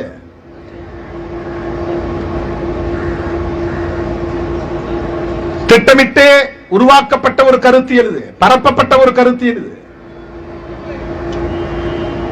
மன்னனா இருந்தாலும் ஒரு சாதாரண கூலி தொழிலாளியா இருந்தாலும் தினந்தோறும் அவன் மனசுல படக்கு வதக்கு வதக்கு வதக்கு அடிச்சுக்கிறது. பொண்டாட்டி எங்க போனாலோ, யாரை பார்த்தாலோ, எவனை பார்த்தாலோ, எங்க சிரிச்சாலோ, யார்கிட்ட பேசினாலோ, செல்போன் யாருக்கு மெசேஜ் போட்டாலோ. ராமனுக்கே அந்த புத்தி இருந்தது, சந்தேக புத்தி ராமாயணத்தில் இருக்க. ராமனுக்கே இந்த எண்ணத்தை உருவாக்கியது எது? ஆண்கள் அத்தனை பேருக்கும் 100 விழுக்காடு ஒரு ஃபியர் சைக்காலஜி இருக்குது, ஒரு போபியா. பெண்களை பற்றிய ஒரு போபியா இருக்கு. என்னன்னா எப்போதும் அவளை கண்காணிச்சுக்கிட்டே இருக்கணும். அவன் நம்மளோட தான் இருக்கிறாளா, நம்மளோட தான் இருக்கிறாளா, நம்மளோட தான் இருக்கிறாளா, வெளியே அனுப்புறது. இவ்வளவு மோசமான ஒரு உளவியலை இந்த சமூகத்தில் சமூக உளவியலாக கட்டமைத்தது எது? ராவணனோடு அசோகவனத்தில் தங்கியிருந்த சீதை கற்புள்ளவளாக இருந்திருப்பாளா என்கிற சந்தேகத்தை ராமனுக்கு ஏற்படுத்தியது எது? அவளை மீட்டு வந்த பிறகு அக்னியிலே குளித்து விட்டு வா, அப்போதுதான் நீ உத்தமி என்று என்னால் ஏற்றுக்கொள்ள முடியும், பத்தினி என்று ஏற்றுக்கொள்ள முடியும் என்று கேட்கிறவர்கள் தனியாக சீதை இல்லாமல் இத்தனை நாள் ராமன் இங்கே இருந்தானே, அவன் உள்ளபடியே உத்தமனாகத்தான் இருந்தானா என்ற கேள்வியை யாரும் எழுப்பவில்லையே. சீதை இல்லாமல் இருந்த காலத்தில் ராவணன் என்ன செய்து கொண்டிருந்தான்? தாம்பத்திய வாழ்க்கைக்கு போனவன் தானே, துறவரம் போனவில்லையே. அப்ப சீதை கேட்டு, ஏய் நீ முதல்ல அக்னி குண்டத்துல இறங்கிட்டு வா, அப்புறம் நான் சொல்றேன்.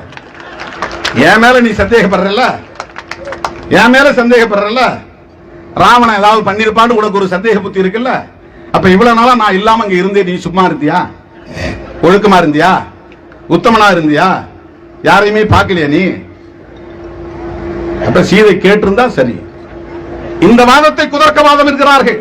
இது பெரியார் வாதம், இதுதான் புரட்சியாளர் அம்பேத்கர் வாதம், இதுதான் பகுத்தறிவு வாதம், இதுதான் சமத்துவவாதம், ஜெண்டர் ஈக்குவாலிட்டி. இது குதர்க்கவாதம் அல்ல, சமத்துவவாதம். மனு தர்மத்தை விளக்குவதற்காக எழுதப்பட்ட காப்பியம் தான் ராமாயணமும் மகாபாரதமும். அதுல அவங்க நினைச்சா விபச்சாரத்தை தளர்த்திக் கொள்வார்கள். சத்தியவதி புருஷன் நினைக்கிற விசித்திர வீரியன். நான் மகாபாரதம் அதிகமா படிக்கிறது இல்லை, ஏன்னா அதுக்குள்ள போகவே கூடாது, நம்ம மைண்ட் வந்து கரெக்ட் ஆக கூடாதுன்னு அதெல்லாம் பாக்குறது கிடையாது. படிக்க கூடாது, கேட்க கூடாதுன்னு அதெல்லாம் பாக்குறது இல்லை. அவன் புருஷன் செத்துறான். ஒருத்தர் அவளுக்கு 3 அம்பிகா அம்பாலிகா 2 பேரை கட்டி வைக்கிறாங்க மருமகள். அவங்களுடைய புருஷன் தான் நினைக்கிறேன் விசித்திர வீரியன். அவங்க அம்மா விசித்திர வீரனுடைய அம்மா பேர் தான் சத்தியவதின்னு கருதுகிறேன். அவ வந்து என்ன பண்றா, இவன் விசித்திர வீரியன் செத்துட்டான், புள்ள இல்ல, 2 பேர் மருமகள் சும்மா இருக்கா, வாரிசு இல்லாம. தனக்கு பிறகு யார் இந்த ராஜ்யத்தை சாம்ராஜ்யத்தை பார்ப்பது அப்படிங்கிற கவலை அவளுக்கு வந்தது. அயோத்தி நினைக்கிறேன், அயோத்தி இல்ல, மகாபாரதத்தில் வரக்கூடிய கதை நமக்கு தெரியல, அந்த சாம்ராஜ்யத்தை காப்பாற்றக்கூடிய கதை. அப்ப அவ என்ன பண்றா, காட்டுக்கு துறவரம் போன வியாசரை தேடி போற, அந்த மகாபாரதத்தை எழுதின வியாசர், அவரை தேடி போய் அவங்க எங்க தவம் இருக்கிறான்னு பார்த்து அவன்கிட்ட போய் கேட்டு, நீ வந்து விசித்திர வீரன் மனைவிமார்கிட்ட ஒரு நாள் இரவு தங்கிட்டு போ, எனக்கு வாரிசு வேணும். அதுக்கு மனு தர்மம் இடம் கொடுக்குது. அவன் வந்து தங்கனம் என்ன பண்ணிட்டான், அங்க இருந்த ஒரு சர்வன் மெய்டையும் சேர்த்து பார்த்துட்டு போயிட்டான். அம்பிகா அம்பாலிகாவை மட்டும் இல்ல, அங்க வேலைக்கார பணிப்பெண் இருந்தா பாருங்க, அவளுக்கு ஒரு குழந்தை கொடுத்துட்டு போயிட்டான். ரிஷி பண்ற ராத்தங்க, அது ஒரே இரவுல குழந்தை உருவாயிரும். அவரு ரிஷி, அவர் வந்து பார்த்துட்டு போனார். அவங்களுக்கு அந்த வியாசனுக்கு பிறந்த அம்பிகாவுக்கும் அம்பாலிகாவுக்கும் அந்த வேலைக்கார பணிப்பெண்ணுக்கும் பிறந்தவங்க தான் திருதராஷ்டிரன், பாண்டுரங்கன், விதுரன், இந்த 3 பேரும். அப்புறம் அவங்க ஆட்சியை சாம்ராஜ்யம். இந்த இடத்துல மனு தர்மம் அனுமதிக்குது. என்ன சொல்லுதுன்னா, உனக்கு வாரிசு இல்லைன்னா நீ கணவன் இல்லாத நேரத்தில் அவனுடைய தம்பிகிட்டையோ குழந்தைமார்கிட்டயோ அல்லது அவன் சார்ந்த பங்காளியை சார்ந்த யாராவது ஒருத்தட்ட நீ உன்னுடைய வாரிசை பெற்றுக்கொள்ளலாம். எல்லாமே பெண்ணை மையப்படுத்தியதாகவே. ராமாயணம் வந்து குல தர்மத்தை மீறக்கூடாதுங்குது. அதனால்தான் வந்து சம்புகனை கொலை செய்கிறார் நம்முடைய ராமன் என்கிற சத்திரியன். ராமன் வந்து பிராமணர் கிடையாது, சத்திரியன். ஒரு பிராமணர் வந்து ஒரு குழந்தை இறந்து போய் தூக்கிட்டு போயிட்டு ராமன்கிட்ட முறையிடுறாராம். என்ன முறையிடுறாருன்னா, ராமா அவனுடைய ஆட்சியில் அதர்மம் நடக்குது. என்னடா அதர்மம் நடக்குது? குலத்தொழிலை மீறி ஒவ்வொருத்தரும் காரியம் செய்யறாங்க, அதனால தான் என் பிள்ளை செத்து போச்சு. என்ன குல தர்மத்தை மீறினாங்க பாருங்க, சூத்திரம் ஒருத்தன் தவம் இருக்கிறான், சூத்திரன் தவம் இருக்கக்கூடாது. உடனே ராமன் வந்து உடைவாளை உருவிக்கொண்டு கிளம்புகிறார் காட்டுக்கு. எங்கடா யார் அவன் தவம் இருக்கிறான் தேடி போனா, ஒருத்தன் மரக்கலையில காலை மேல போட்டு கீழே தலைகீழ தொங்கிட்டு தவம் இருந்திருக்கிறான். அதான் கதை தான், நமக்கு என்ன தெரியும். அப்ப போன உடனே ராமன் பார்த்துட்டு, டேய் நீ யாரான், உன் பேர் என்னன்னு. சம்புகன். நீ என்ன குலம்? நான் சூத்திரன். உடனே அவர் வந்து விசாரணைலாம் கிடையாது, ட்ரையல் தான் கிடையாது, விட்னஸ்லாம் கிடையாது, சாட்சி கிழிச்சிடலாம். உடனே தண்டனை கொடுத்து தலை ஓங்கி வெட்டிடுறார். குல தர்மத்தை மீறியதால் நீ ஒரு சூத்திரன், தவம் இருக்க உனக்கு எந்த தகுதியும் இல்லை. அப்ப ராமாயணம் எதற்காக உருவாக்கப்பட்டது? குல தர்மத்தை மீறினால், குலத்தொழிலை மீறினால் தண்டனை வழங்க வேண்டும். சம்புகன் கதை அதுதான் சொல்லுது. மகாபாரதத்துல ஏகலைவன் கதை அதே மாதிரி. ஏகலைவன் ஒருத்தன் வந்து துரோணாச்சாரிகிட்ட வந்து எனக்கு பயிற்சி கற்றுக் கொடுங்க, வில்லு வித்த கற்றுக் கொடுங்கன்னு கேட்கறான். நீ யாரான்னு கேட்டா சூத்திரன் தெரிஞ்சது. சூத்திரனுக்குலாம் சொல்லிக் கொடுக்க முடியாது போடான்றான். அவன் என்ன பண்றான் பைத்தியக்காரன், துரோணாச்சாரி மாதிரி ஒரு சிலையை போய் செஞ்சு வச்சுக்கிட்டு அவரை மனசுல ஏத்திக்கிட்டு அவரு சொல்லி கொடுக்குற மாதிரியே இவன் வித்தையை கத்துக்கிட்டான். வித்தையை கத்துக்கிட்டது பிறகு அவனுடைய தலைமை சீடனாக இருக்கிற அர்ஜுனனை விட இவன் பெரிய புகழ்பெற்றவனா மாறிடுறான். யாரு? ஏகலைவன். இது தகவல் தெரிஞ்சு யார் அவனை தூக்கிட்டு வாடான்றான். தூக்கிட்டு போய் விடுறாங்க. இவன் அடடா மறுபடியும் சந்திக்கிற ஒரு வாய்ப்பு கிடைச்சது. துரோணாச்சாரி காலில் விழுந்து வணங்கி ஆசீர்வாதம் பெறான். அப்ப துரோணாச்சாரி சொல்றான், நீ பெரிய கெட்டிக்காரன் தான், வில்லுக்கு அர்ஜுனன் தான் பேரு, அவனையே நீ வெல்லக்கூடிய அளவுக்கு வலிமை பெற்றவனா மாறி இருக்கிற. ஆனா நீ உனக்கு யாருடா குருன்னு கேட்டா, நீங்க தான் மானசீக குரு. மானசீக குருன்னா நேரடியா குரு மாணவனுக்கு இடையில உறவு இருக்காது. அவன் எங்கேயோ ஒருத்தர் இருப்பான், அவனை மனசுல வச்சுக்கிட்டு தன்னை அவரை குருவா ஏத்துக்கிட்டு இவன் தன்னை மாணவனா கற்பனை செய்துட்டு வாழ்ந்தா அதுக்கு பேர் மானசீக குரு. அவன் சொல்றான். அப்போ துரோணாச்சாரி சொல்றாரு, நீ ஒரு சூத்திரனா இருந்தாலும் இந்த வித்தையை நல்லா கத்துக்கிட்ட, ஆனா குரு தட்சணை செய்யணும். ஏன்னா அது மனு தர்மத்தில் வருது, குரு தட்சணை செய்யணும். ஐயா நீங்க என்ன வேணாலும் கேளுங்க, இதை விட வேற என்ன எனக்கு பாக்கியம். அப்போ துரோணாச்சாரி ஏகலைவனுடைய கட்டை விரலை வெட்டித்தான் கேட்கிறான். மனு தர்மத்தின் சூது சூழ்ச்சி எங்கே இருக்கிறது என்று பாருங்கள் தோழர்களே. ஏகலைவன் கட்டை விரலை வெட்டிய பிறகு அவன் அப்புறம் வில்லு எடுக்க முடியுமா? அவன் கட்டை விரல தான் வில்லு வம்பு அடிக்கிறதுக்கு முக்கியமான தேவை. வில்லாதி வில்லனாக இருந்த ஏகலைவனின் ஆற்றலை சிதைத்ததுதான் மனு தர்மம். மகாபாரதத்தில் வர கதை அதுதான். ஏன்னா அர்ஜுனர் மீறி அவன் சத்திரியன், இவன் சூத்திரன். அர்ஜுனன் சத்திரியன், ஏகலைவன் சூத்திரன். எனவே அர்ஜுனனை இவன் வெல்லக்கூடாது. ஹெச் ராஜாவை ஒரு சிறுத்தை வென்று விடக்கூடாது. அதனால ராஜா சொன்னா கேஸ் போடும் போலீஸ். விடுதலை சிறுத்தை யாரும் போய் புகார் கொடுத்தா கேஸ் போடாது. அப்படிதான் அது. அர்ஜுனனை ஏகலைவன் வெல்லக்கூடாது. அவனை விட இவன் மேலான ஆளா, அதனால கட்ட விரலையே வெட்டினாங்க. அதனால்தான் திருட்டு வழக்கில் சம்பந்தப்பட்டவன், சாதி வெறி வழக்கில் சம்பந்தப்பட்டவன் கொடுக்குற புகாரை வாங்கிட்டு உடனே போலீஸ் போடுது கேஸ். போலீஸா இருக்கிறவங்களுக்கு ஒரு இன்வெஸ்டிகேட்டிவ் மைண்ட் செட் இருக்கணும். எதையா இருந்தாலும் ஆய்வு பண்ற ஒரு புலனாய்வு செய்யற மூளை இருக்கணும் போலீஸ்க்கு. சொன்ன உடனே அதுக்கு நம்பக்கூடாது. ஆதாரங்கள் கிடைச்சா கூட அதுல ஒரு கம்பேரிட்டிவ் ஸ்டடி பண்ணணும். அதுல ஒரு இன்வெஸ்டிகேட்டிவ் அப்ரோச் இருக்கணும். எல்லாவற்றையும் புலனாய்வோடு அணுக வேண்டும். அதுதான் போலீஸுடைய முக்கியமான மூளையா இருக்கணும். ஒருத்தர் ஆன்லைன்ல போட்டாராம், இவர் அந்த 40 செகண்ட் வீடியோவை கேட்டாராம், திருமாவளவன் குற்றவாளின்னு கேஸ் போட்டாராம். வரட்டுன்ற கேஸ் நீதிமன்றத்துக்கு. யார் மானம் கப்பல் ஏறுதுன்னு பார்ப்போம், பேசுவோம். எதை நீ புனித நூல் என்று சொல்லுகிறாயோ அந்த நூலை பற்றி நீதிமன்றத்திலே வாதிடுவோம். ஏன் நாங்க கொடுத்த புகாருக்கு இதுவரை எந்த நடவடிக்கை எடுக்கல? தமிழ்நாடு முழுக்க கிட்டத்தட்ட நூற்றுக்கணக்கான புகார்கள் கொடுக்கப்பட்டிருக்கிறதே.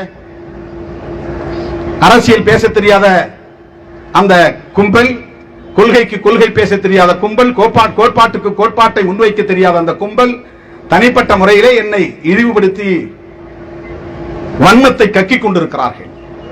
ஏன் ஒரு நாள் மேல கூட நீ புகார் போடல, எஃப்ஐஆர் போடல?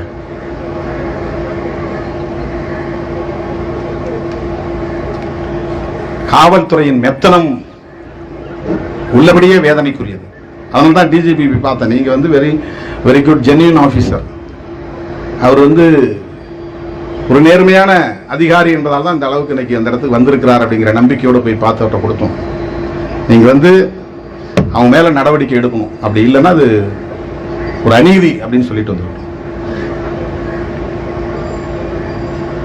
இன்னைக்கு தமிழ்நாடு முழுவதும் ஆர்ப்பாட்டம் நடத்துறதா திட்டமிட்டிருந்தோம். நம்ம பசங்க ஏதாவது அப்புறம் நீயா நானான்னு பேசிட கூடாது, வேண்டாம் அப்படின்னு தான் சரி ஒரே இடத்துல நடத்துவோம் அப்படின்னு இன்னைக்கு ஒரே இடத்துல நடத்துறோம். இந்த ஒரு போராட்டம் தமிழ்நாடு முழுவதும் நடந்த போராட்டத்திற்கு சமமானது என்பதை நான் அதிகாரிகளுக்கு சொல்லிக்கொள்ள கடமைப்பட்டிருக்கிறேன்.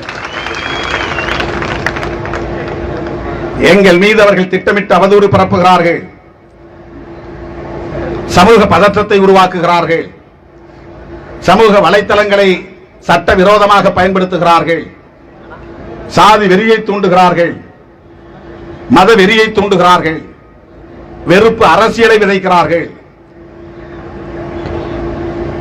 அவர்கள் மீது வழக்கு பதிவு செய்து உரிய நடவடிக்கை எடுக்க வேண்டும் என்று விடுதலை சிறுத்தைகள் வலியுறுத்துகிறது.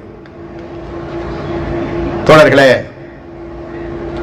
எந்த ஒரு குறிப்பிட்ட சமூகத்தையும் அல்லது மதத்தையும் இழித்து பேசுவதோ பழித்து பேசுவதோ நம்முடைய நோக்கம் இல்லை. கொள்கை அடிப்படையில், கோட்பாட்டு அடிப்படையில் சில விமர்சனங்களை வைக்கிறோம்.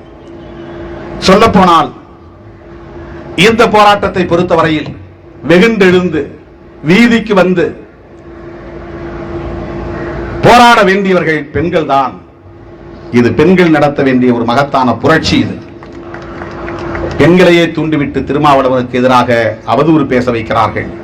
நான் அதை பற்றி கவலைப்படவில்லை. அந்த பெண்கள் புரிந்து கொள்ளுகிற வரையில் எங்கள் போராட்டமும் பரப்புரையும் தொடரும். அவர்கள் கிரிமினல் புத்தியோடு அதை வெட்டி ஒட்டி நறுக்கி வெளியிட்டு பரப்புகிறார்கள் என்பதை அந்த பெண்கள் உணர்ந்து கொண்டால், 40 நிமிட நேர பேச்சையும் கேட்டால், திருமாவளவன் பெண்களுக்காகத்தான் வாதிட்டு இருக்கிறான், பெண்களின் நலன்களுக்காகத்தான் பேசியிருக்கிறான், பெண்களின் உரிமைகளுக்காகத்தான் வாதாடி இருக்கிறான், பெரியார் வழியில் தான் பேசியிருக்கிறான், புரட்சியாளர் அம்பேத்கர் வழியில் தான் பேசியிருக்கிறான் என்பதை அவர்கள் உணர்ந்தால்,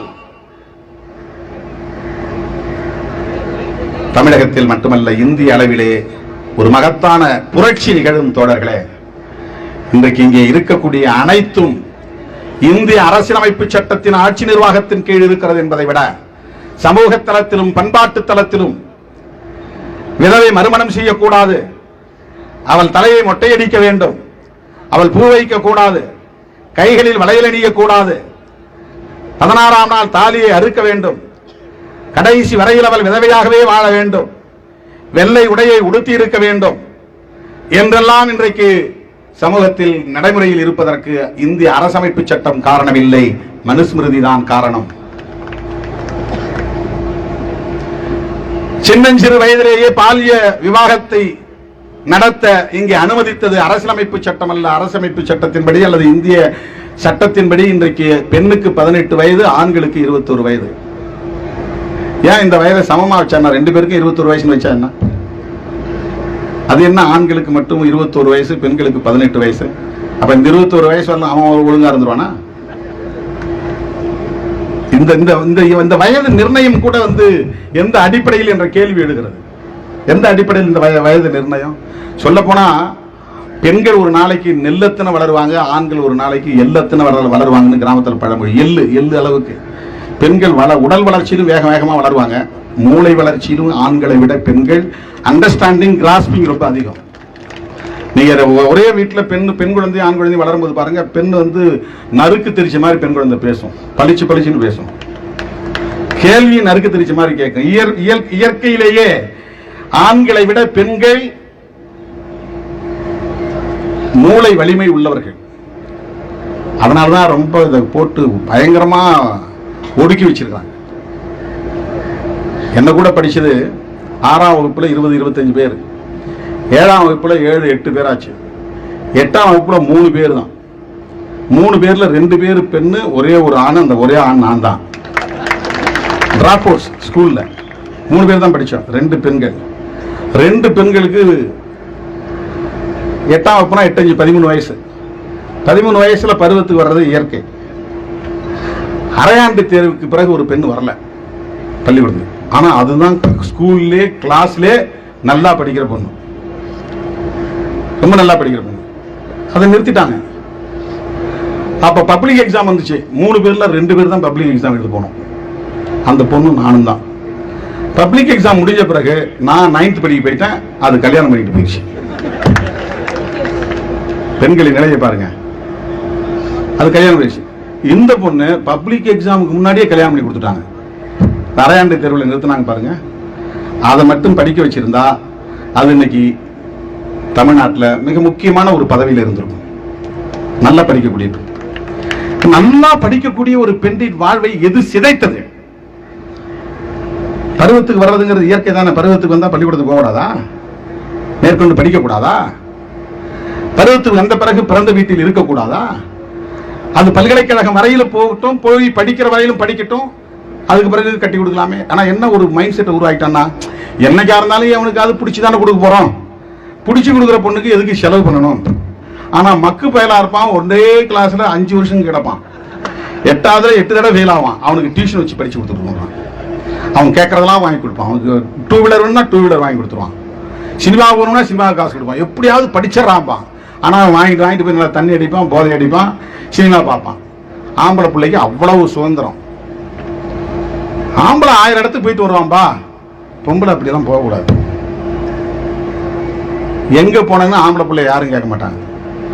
பொம்பளை பிள்ளை நடமாடுறது தெரியணுங்கிறதுக்காக காலில் கொலுசு போட்டு விட்டுருவான், செலிங் செலிங் செலிங் செலிங். அது எதுக்குன்னா மருமகள் கட்டுறதா இருந்தாலும் மகள் கட்டுறதா இருந்தாலும் பொம்பளை பிள்ளைங்க நடமாட்டத்தை கண்காணிக்கிறதுக்காக தான் காலில் கொலுசு. அது சலங்க போட்ட கொலுசு. அது இந்த புது பொண்ணுக்கெல்லாம் கட்டாயமா சலங்க போட்ட கொலுசு தான் இருக்கும். அவங்க வந்து மாமனார் மாமியாருக்கு நடமாடிக்கிட்டு இருக்கிறது தெரிஞ்சுக்கிட்டே இருக்கணும், காதில் விழுந்துட்டே இருக்கணும். சலங்க சத்தம் கேட்கலன்னா மருமகள் ஆளை காணமே தேட ஆரம்பிச்சிருவாங்க.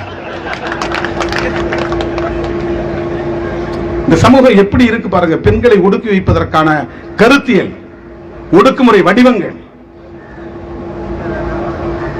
ஆண்களை முழுக்க நிறுத்திட்டு பெண்களையே ஒரு 10 வருஷத்துக்கு படிக்க வச்சா போதும் நாடு புரட்சியை உருவாக்கும். பெண்கள் மட்டும் இந்தியா முழுவதும் எல்லா எஜுகேஷன்லயும் பெண்களுக்கு மட்டும் 100% ரிசர்வேஷன். பெண்கள் மட்டும்தான். ஒரு 10 ஆண்டு ஒரு தலைமுறை இந்தியாவை புரட்டி போடுகிற தலைமுறை உருவாகிவிடும். நீ பெண்களை ஒடுக்கி வச்சிருக்கிற வரலாம் தான் இந்த மனு தர்மம் அங்க காப்பாற்றப்படும். பெண்கள் படிச்சுட்டாங்கன்னா முதல்ல இதை போய் கொடுத்தக்கூடிய சமூகமே பெண் சமூகமாகத்தான் இருக்கும், மகளிர் சமூகமாகத்தான் இருக்கும். அவ்வளவு மோசமான ஒரு ஒடுக்குமுறை. அவன் சொல்றானே, இந்து பெண்கள் அந்த பெண்கள் இந்த பெண்கள் இல்ல, விமன் நேச்சர் இஸ் செட்யூசிங் மென். இங்கிலீஷ்ல அது மொழிபெயர்த்து தப்புன்னா மொழிபெயர்த்து தப்புன்னு சொல்லி நாங்க தூக்கி போட்டுறோம். ஆண்களை மயக்குவதுதான் பெண்களின் இயல்பு. புத்திசாலியா இருக்கிறவன் பொம்பளைங்களோட தனியா இருக்க மாட்டான். அது இருக்கு. தாயா இருந்தாலும் மகளா இருந்தாலும் சகோதரியா இருந்தாலும் ஒரு பெண்ணோடு ஞானம் உள்ள ஆண் தனியா இருக்க மாட்டான். அப்ப தாயா இருந்தாலும் மகளா இருந்தாலும் சகோதரியா இருந்தாலும் பெண்கள் வந்து ஆண்களுக்கு அந்த இச்சையை தூண்டி விடுவார்கள். இதை சொல்லுதா இல்லையா? நானா சொல்றேன்.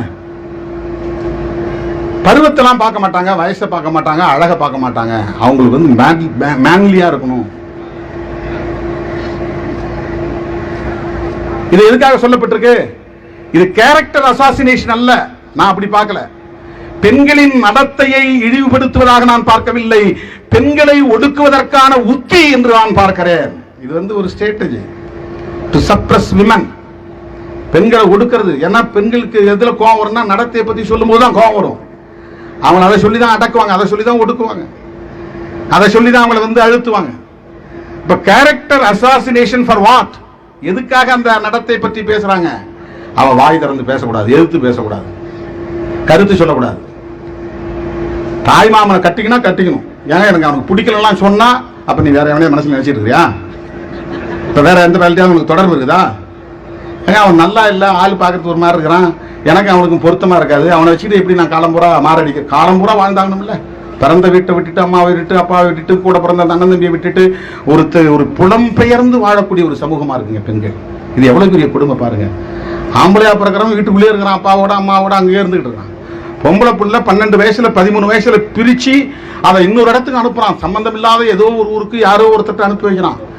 ஆனா அதையும் ஏத்துக்கிட்டு அந்த பெண்ணு போகணும். அழக்கூடாது, தேடக்கூடாது, குறை சொல்லக்கூடாது, யாரை பத்தியும் புகார் சொல்லக்கூடாது. இப்படிதான் இருக்கும். வாயை மூடிட்டு இரு, மாமனார் மாமியாருக்கு கட்டுப்பட்டு இரு, நாத்தனார் சொல்படி கேட்டுக்க. பெண் ஒடுக்குமுறை இந்த சமூகத்தில் ஒரு சமூக உளவியலாக கட்டமைக்கப்பட்டு இருக்கிறதா இல்லையா? ஆகவே ஒட்டுமொத்தமான ஒடுக்குமுறையும் ஒட்டுமொத்தமான சுரண்டலும் பெண் ஒடுக்குமுறையில் என்பதில் அடங்கி இருக்கிறது. அந்த பெண்ணை ஒடுக்குவதற்கான ஒரு கருத்தியலாகத்தான் இதை திணித்திருக்கிறார்கள். இது வெறும் நடத்தையோடு தொடர்புடையதல்ல, ஒடுக்குமுறையோடு தொடர்புடையது. பெண்களை ஒடுக்குமுறையோடு தொடர்புடைய. நான் அந்த கண்ணகி சிலையை பார்க்கும் போதெல்லாம் அவங்க வந்து கற்பு கரசி கண்ணகி நான் பார்க்கறது இல்லை, போராளி கண்ணகின்னு தான் நான் பார்க்கிறேன். என்னுடைய பார்வையில நான் ஒரு கட்டுரை எழுதின இந்தியா டுடேவில், அவளுக்கு தான் துணிச்சல். அவள்கிட்ட இருந்த சிறப்பு, அந்த கதையை கூட வச்சுக்க, காப்பியமா வச்சுக்க, என்ன வேணாலும் இருக்கட்டும், கற்பனையா கூட இருக்கட்டும். ஆனா கண்ணகி ஒரு ஆளா சிலம்பத்தை தூக்கிட்டு போறான். மன்னனா இருந்தான்னா எவனா இருந்தானா நேரா போனா, டேய் உனக்கு ஏதாவது அறிவு இருக்கா? ஒழுங்கா புலனாய்வு பண்ணியா? என் புருஷன் எடுத்துட்டு வந்த சிலம்பமும் நீ காணாம போன சிலம்பமும் ஒன்னா, நீ பாடுறா, ஓங்கி அடிக்கிறான்.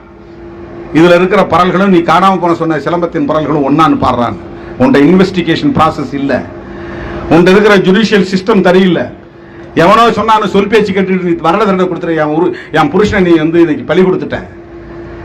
அந்த இடத்துல வந்து கண்ணகிக்கு இருந்தது கற்பின் துணிச்சல் அல்ல, போர்க்குணம். அதுதான் அவர்கிட்ட இருந்த போர்க்குணம். துணிச்சலை போய் கேட்டா, நீதி வேணும்னு கேட்டா, அரசியல் பிழைத்தோருக்கு அறம் கூற்றாவதும் அந்த இடத்துல அவன் வந்து தப்பு பண்ணிட்டான், அவனுக்கு வந்து தண்டனை கொடுத்தாகணுங்கிற இடத்துல தண்டனை மன்னனுக்கே தண்டனை கொடுக்க வேண்டும் என்று போராடுகிற வாதாடுகிற துணிச்சல் இருந்தது.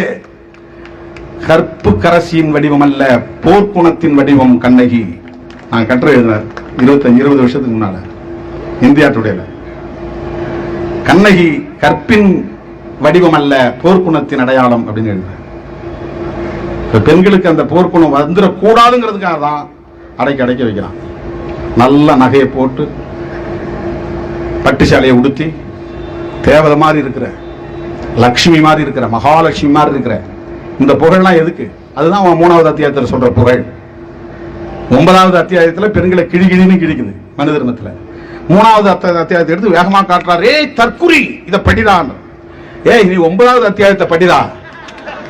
நான் விடுதலை சிறுத்தைகள் கேட்கிறேன், 9வது அத்தியாயத்தை படி, அப்புறம் நீ தற்குறியா நான் தற்குறியான்னு பார்ப்போம்.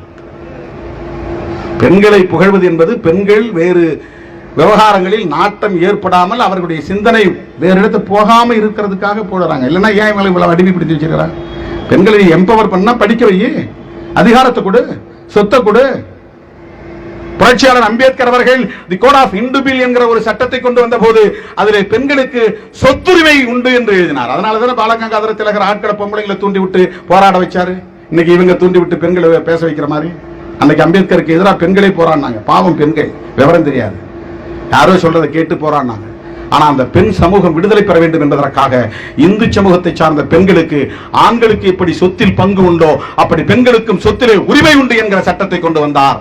அந்த சட்டத்தை நிறைவேற்ற விடாமல் தடுத்தார்கள் அதிதீவிர இந்துத்துவ சிந்தனையாளர்கள், பெண் ஒடுக்குமுறை சிந்தனையாளர்கள். எனவேதான் நாம் இதையெல்லாம் பேசுகிறோம், விவாதிக்கிறோம். நாங்கள் கருத்தியல் ரீதியாக வாதாட போராட தயாராக இருக்கிறோம். ஏன்னா இந்த எலெக்ஷன் நாங்க பாய்காட் பண்ணிக்கிறோம், அது பிரச்சனை இல்லை, விவாதிப்போம். இதுதான் முதல்ல ஃபர்ஸ்ட். நான் இப்படி பேசுறது ஏதோ உணர்ச்சி வயப்பட்டு பேச நினைக்காதீங்க. இதை விட்டா வேற வாய்ப்பே கிடையாது விவாதிக்கிறது. இந்த களத்தை விட்டால் வேறு களம் இல்லை.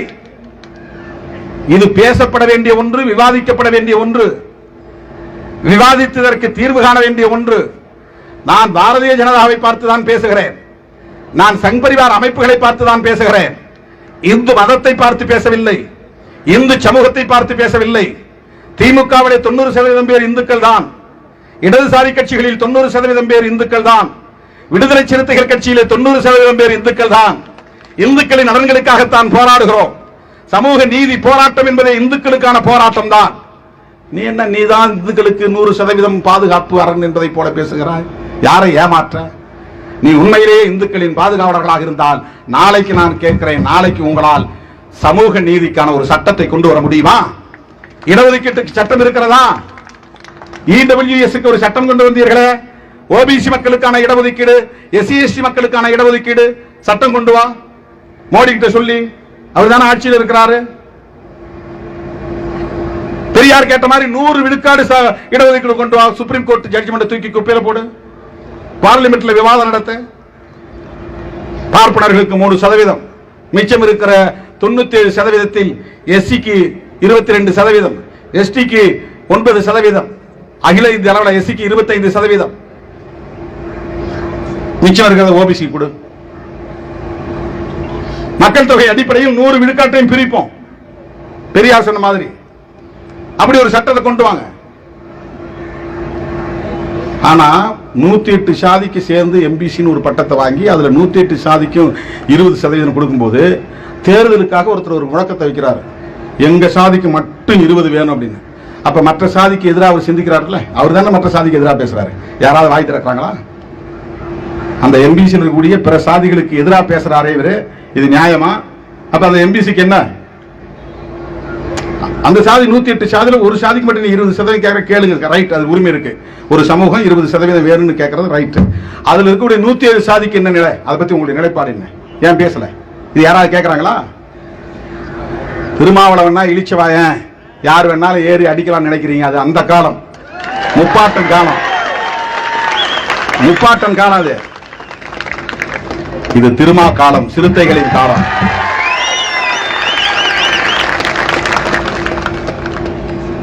சும்மா எதை வேணாலும் சமூக வலைத்தளத்தில் பரப்புனா ஓடிடுவாங்க, பின்வாங்கி பயந்துருவாங்க நினைக்காதீங்க. வாதம் நாங்கள் வன்முறையை தூண்டக்கூடியவர்கள் இல்லை.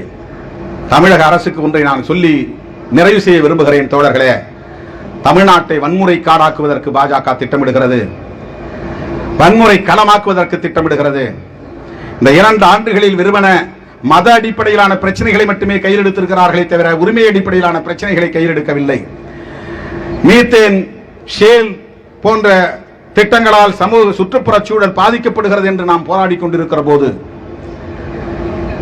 7.5% இடஒதுக்கீடு தேவை என்று நாம் போராடி கொண்டிருக்கிற போது, 50 விழுக்காடு மருத்துவ கல்வியில் ஓபிசி மக்களுக்கு இடஒதுக்கீடு வேண்டும், அதற்கு அரசு உடனடியாக முடிவெடுக்க வேண்டும் என்று நாம் போராடி கொண்டிருக்கிற போது, காவிரி நீர் உரிமையை பாதுகாக்கப்பட வேண்டும் என்று நாம் போராடி கொண்டிருக்கிற போது, ஜிஎஸ்டி வரி விதிப்பால் இந்த நாடு பொருளாதாரத்தில் வீழ்ச்சியடைந்திருக்கிறது என்று நாம் போராடி கொண்டிருக்கிற போது, தனியார் மயமாதலை எதிர்த்து நாம் போராடி கொண்டிருக்கிற போது, எல்ஐசி போன்ற பொதுத்துறை நிறுவனங்களை விற்கக்கூடாது, என்எல்சி போன்ற பொதுத்துறை நிறுவனங்களை தனியாருக்கு விற்கக்கூடாது என்று நாம் போராடி கொண்டிருக்கிற போது, மக்கள் குடிநீருக்கு அல்லாடுகிறார்கள், குடிநீர் பிரச்சனையை தீர்க்க வேண்டும் என்று நாம் போராடி கொண்டிருக்கிற போது, ஜிஎஸ்டி வரி விதிப்பால் இந்த அரசுக்கு, தமிழக அரசுக்கு சேர வேண்டிய பணத்தை மோடி அரசு கொடுக்க வேண்டும் என்று நாம் போராடி கொண்டிருக்கிற போது, பிஜேபி காரன் மதத்தை புண்படுத்தி விட்டார்கள், மதத்தை புண்படுத்தி விட்டார்கள் என்று விஜயை எதிர்த்து போராடுவதும், விஜய சேதுபதியை எதிர்த்து போராடுவதும், சூர்யாவை எதிர்த்து போராடுவதும், சூர்யாவின் மனைவியை எதிர்த்து போராடுவதும், இன்னைக்கு திருமாவளவனை எதிர்த்து போராடுவதும், நீ என்ன சமூக நீதிக்காக போராடி இருக்கிறாய்? மக்களுடைய உரிமைகளுக்காக போராடி இருக்கிறாய்? எதற்காக நீ வேலை எந்த போகிறாய்? இந்த நாட்டில் சமூக பதற்றத்தை உருவாக்குவதற்காக, வன்முறை காடாக்குவதற்காக தமிழக அரசே மறந்து துரோகம் செய்து விடாதீர்கள். எம்ஜிஆர் அவர்களோடு நமக்கு கருத்து மாறுபாடு உண்டு. ஆனால் அந்த தலைவர் தெருவில் இருக்கிற எல்லா சாதி பெயர்களையும் அழிக்க சொல்லி ஆணையிட்டவர் எம்ஜிஆர். கடைகளின் பெயர்களிலோ வேறு எந்த விளம்பர பலகையிலும் சாதி பெயர் இருக்கக்கூடாது. கலைஞர் கூட கேட்டார், சைதாப்பேட்டையில் குயவர் வீதின்னு இருக்க, குயவர்னு அழிச்சிட்டா வெறும் வீதின்னு தானே இருக்கும், என்ன பண்றதுன்னு கேட்டார். அண்ணா பிள்ளை தெருன்னு கொத்தவார் சாவடி பக்கத்தில் இருக்கு, அதுல பிள்ளையை அழிச்சிருந்தா வெறும் அண்ணா தெருன்னு ஆயிருமே, இது பேரறிஞர் அண்ணாவை குறிக்கிறதா ஆயிரும். ஆனா அந்த அண்ணா பிள்ளை வேறு, நம்முடைய அண்ணா வேறு, அதனால இந்த சாதி பெயர் அழிக்கிறதுல குழப்பம் வரும்னு அவர் சொன்னார். ஆனாலும் சாதி பெயர் கூடாது என்கிற சிந்தனை உள்ளவராக எம்ஜிஆர் இருந்தார் என்பதை மறந்துவிடக் கூடாது தொடர்ல. அவர் பேசியது இப்ப வாட்ஸ்அப்ல வருது, மாலை முரசு மாதிரின செய்தி அப்ப வந்தது. சாதியவாதிகளும் மதவாதிகளும் இந்த தேசத்தில் இருந்து விரட்டி அடிக்கப்பட வேண்டியவர்கள். மாண்புமிகு முதலமைச்சர் அவர்களே, நீங்கள் எம்ஜிஆர் பெயரை சொல்லி, ஜெயலலிதா அம்மையார் பெயரை சொல்லி ஆட்சி அதிகாரத்தில் இருக்கிறீர்கள். ஆனால் அறிந்தோ அறியாமலோ, தெரிந்தோ தெரியாமலோ, வேண்டுமென்றோ வேண்டாம் என்றோ நீங்கள் தவறு செய்துவிடக் கூடாது. சாதியவாதிகளுக்கு மதவாதிகளுக்கு இங்கே இடம் கொடுத்து விடாதீர்கள். வேல் யாத்திரை நடத்த நீங்கள் அனுமதிப்பீர்களே, ஆனால் அது எம்ஜிஆருக்கும் ஜெயலலிதா அம்மையாருக்கும் செய்கிற மிகப்பெரிய துரோகமாகிவிடும், மிகப்பெரிய துரோகமாகிவிடும். இந்த நாட்டை அவர்கள் வன்முறை காடாக்கி விடுவார்கள். நாங்கள் சுட்டிக்காட்ட கடமைப்பட்டிருக்கிறோம். மதவெறி தூண்டி இங்கே வெறுப்பு அரசியலை விதைக்க பார்க்கிறார்கள். அதற்கு இடம் கொடுத்து விடக்கூடாது. உங்களால முடியாதுன்னா நாங்க பார்த்துக்கிறோம். நான் வீம்புக்கு பேசலங்க, வீம்புக்கு பேசல. ஏன்னா இது வாழ்வா சாவா என்கிற ஒரு போராட்டம். ராஜா போன்றவர்கள் அடித்தொண்டை கத்துவதனால எல்லாம் நான் பயந்து பில் வாங்கிட முடியாது. அவர் கத்துறதுக்கு பின்னால் அவங்க கட்சிக்காரங்க யாரும் கிடையாது. அதை எடுத்து சோசியல் மீடியாவில் போடுறது கூட ஆள் கிடையாது. அவரே எடுத்து போட்டுக்கிறார், தினம் எடுத்து போட்டுக்கிறார். பேச முடியாது. தயவு செய்து மாண்புமிகு முதல்வர் அவர்களுக்கு நான் வேண்டுகோள் விடுக்கிறேன். இன்றைக்கு கம்யூனிஸ்ட் கட்சிகள் அதற்கு எதிர்ப்பு தெரிவித்திருக்கின்றன, விடுதலை சிறுத்தைகள் எதிர்ப்பு தெரிவித்திருக்கிறோம். நீங்கள் அந்த யாத்திரையை ஜனநாயக பூர்வமானது என்று கருத வேண்டாம். அவங்க என்ன சமூக நீதி யாத்திரை நடத்தட்டும், சமூக நீதியை பேசட்டும். திருக்குறள் யாத்திரை நடத்த சொல்லுங்க, திருக்குறள் எடுத்துட்டு போகட்டும். முருகன் பெயரால் இந்த மண்ணில், அறுவடை வீடு முருகன் பெயரால் இந்த மண்ணில் வன்முறையை தூண்ட பார்க்கிறார்கள். இங்க ராமர் பேர் சொன்னா எடுபடாதுன்னு உங்களுக்கு தெரியும். என்ன, இங்க ராமசாமி நாயக்கர் இருக்கிறார், அந்த ராமர் தான் இங்க எடுபடும். ராமசாமி நாயக்கர் என்கிற ராமன் எதேச்சியா எங்க அப்பா பேரு ராமன் தான். நான் என்ன எல்லாம் ராமமோகனன் தான் கூடுவாங்க, ராமசாமி தான். புரட்சியாளர் அம்பேத்கர் குடும்பத்தில் எல்லாமே மகாபாரத்தில் இருக்கிற பேர் தான். அவர் அண்ணன் பேர் பலராமன், இவர் பேரே பீமன் தான். பீமன், இந்த பஞ்சபாண்டவர்கள் ஒரு பேர் பீமன் வருதுல, பீமா ராவ், பீமன் தான் மகாபாரதத்துடைய பேர் தான். மகாபாரதமும் ராமாயணமும் எந்த அளவுக்கு இந்த மண்ணில் தாக்கத்தை ஏற்படுத்தியிருக்குன்னு பாருங்க. பீமா ராவ், அவங்க அப்பா பேர் ராம்ஜி, அவரு ராமன் பிள்ளை தான். அம்பேத்கர் ராமருடைய பிள்ளை தான். தமிழ்நாட்டில் ஒரே ஒரு ராமருக்கு தான் இங்க செல்வாக்கு, அது பெரியார் என்கிற ராமசாமிக்கு தான். அதனால அவங்க வந்து இங்க ராமர் பேரை சொன்னா எடுபடாதுன்னு திருமுருகன் பேர் எடுக்கிறாங்க. அறுவடை வீடு முருகன். தமிழ் கடவுள் எப்போதும் தமிழர்களுக்குத்தான் சாதகமாக இருப்பார். சமஸ்கிருதவாதிகளுக்கு, சமஸ்கிருதமயமாக இங்கே அரசியலை செய்யக்கூடியவர்களுக்கு ஒருபோதும் அவர் துணை போக மாட்டார். ஏனென்றால் எங்கள் முருகன் சமஸ்கிருதத்தை புரிந்து கொண்டவன் அல்ல, தமிழை அவருடைய தந்தைக்கு அவன் மந்திரம் சொல்லி கொடுத்தவன். தமிழ், தமிழ் கடவுள், குறிஞ்சி நிலத்து தலைவன் தமிழ் முருகன். அந்த பெயரால் இந்த மண்ணிலே கலகம் விளைவிக்க பார்க்கிறார்கள். அதற்கு இடம் தரக்கூடாது என்று நான் தமிழக அரசுக்கு வேண்டுகோள் விடுக்கிறேன். நாங்கள் சொன்ன புகார் மீது நீங்கள் நடவடிக்கை எடுக்க வேண்டும். சனாதன சக்திகள் மீது நடவடிக்கை எடுக்க வேண்டும். சட்டம் ஒழுங்கை பாதுகாக்க அவர்கள் மீது வழக்கு பதிவு செய்ய வேண்டும். இது எங்களுடைய வேண்டுகோள் என்பதை தெரிவித்து வாய்ப்புக்கு நன்றி கூறி நிறைவு செய்து விடைபெறுகிறேன். நன்றி, வணக்கம்.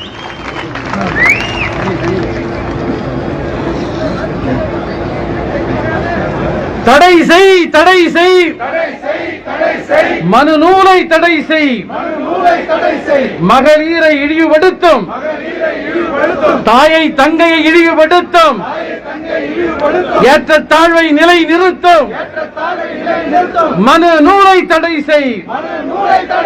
அனுமதியோம், அனுமதியோம். அரசியல் களத்தை கொலைக்களமாக்கும் சனாதன கும்பலின் வெறியாட்டத்தை விடுதலை சிறுத்தைகள் அனுமதியோம். தமிழக மக்கள் அனுமதியோம். உங்கள் எழுச்சி தமிழர் தொலைக்காட்சி தொடர்ந்து பாருங்கள், சப்ஸ்கிரைப் பண்ணுங்கள், பெல் ஐகானை அழுத்துங்கள்.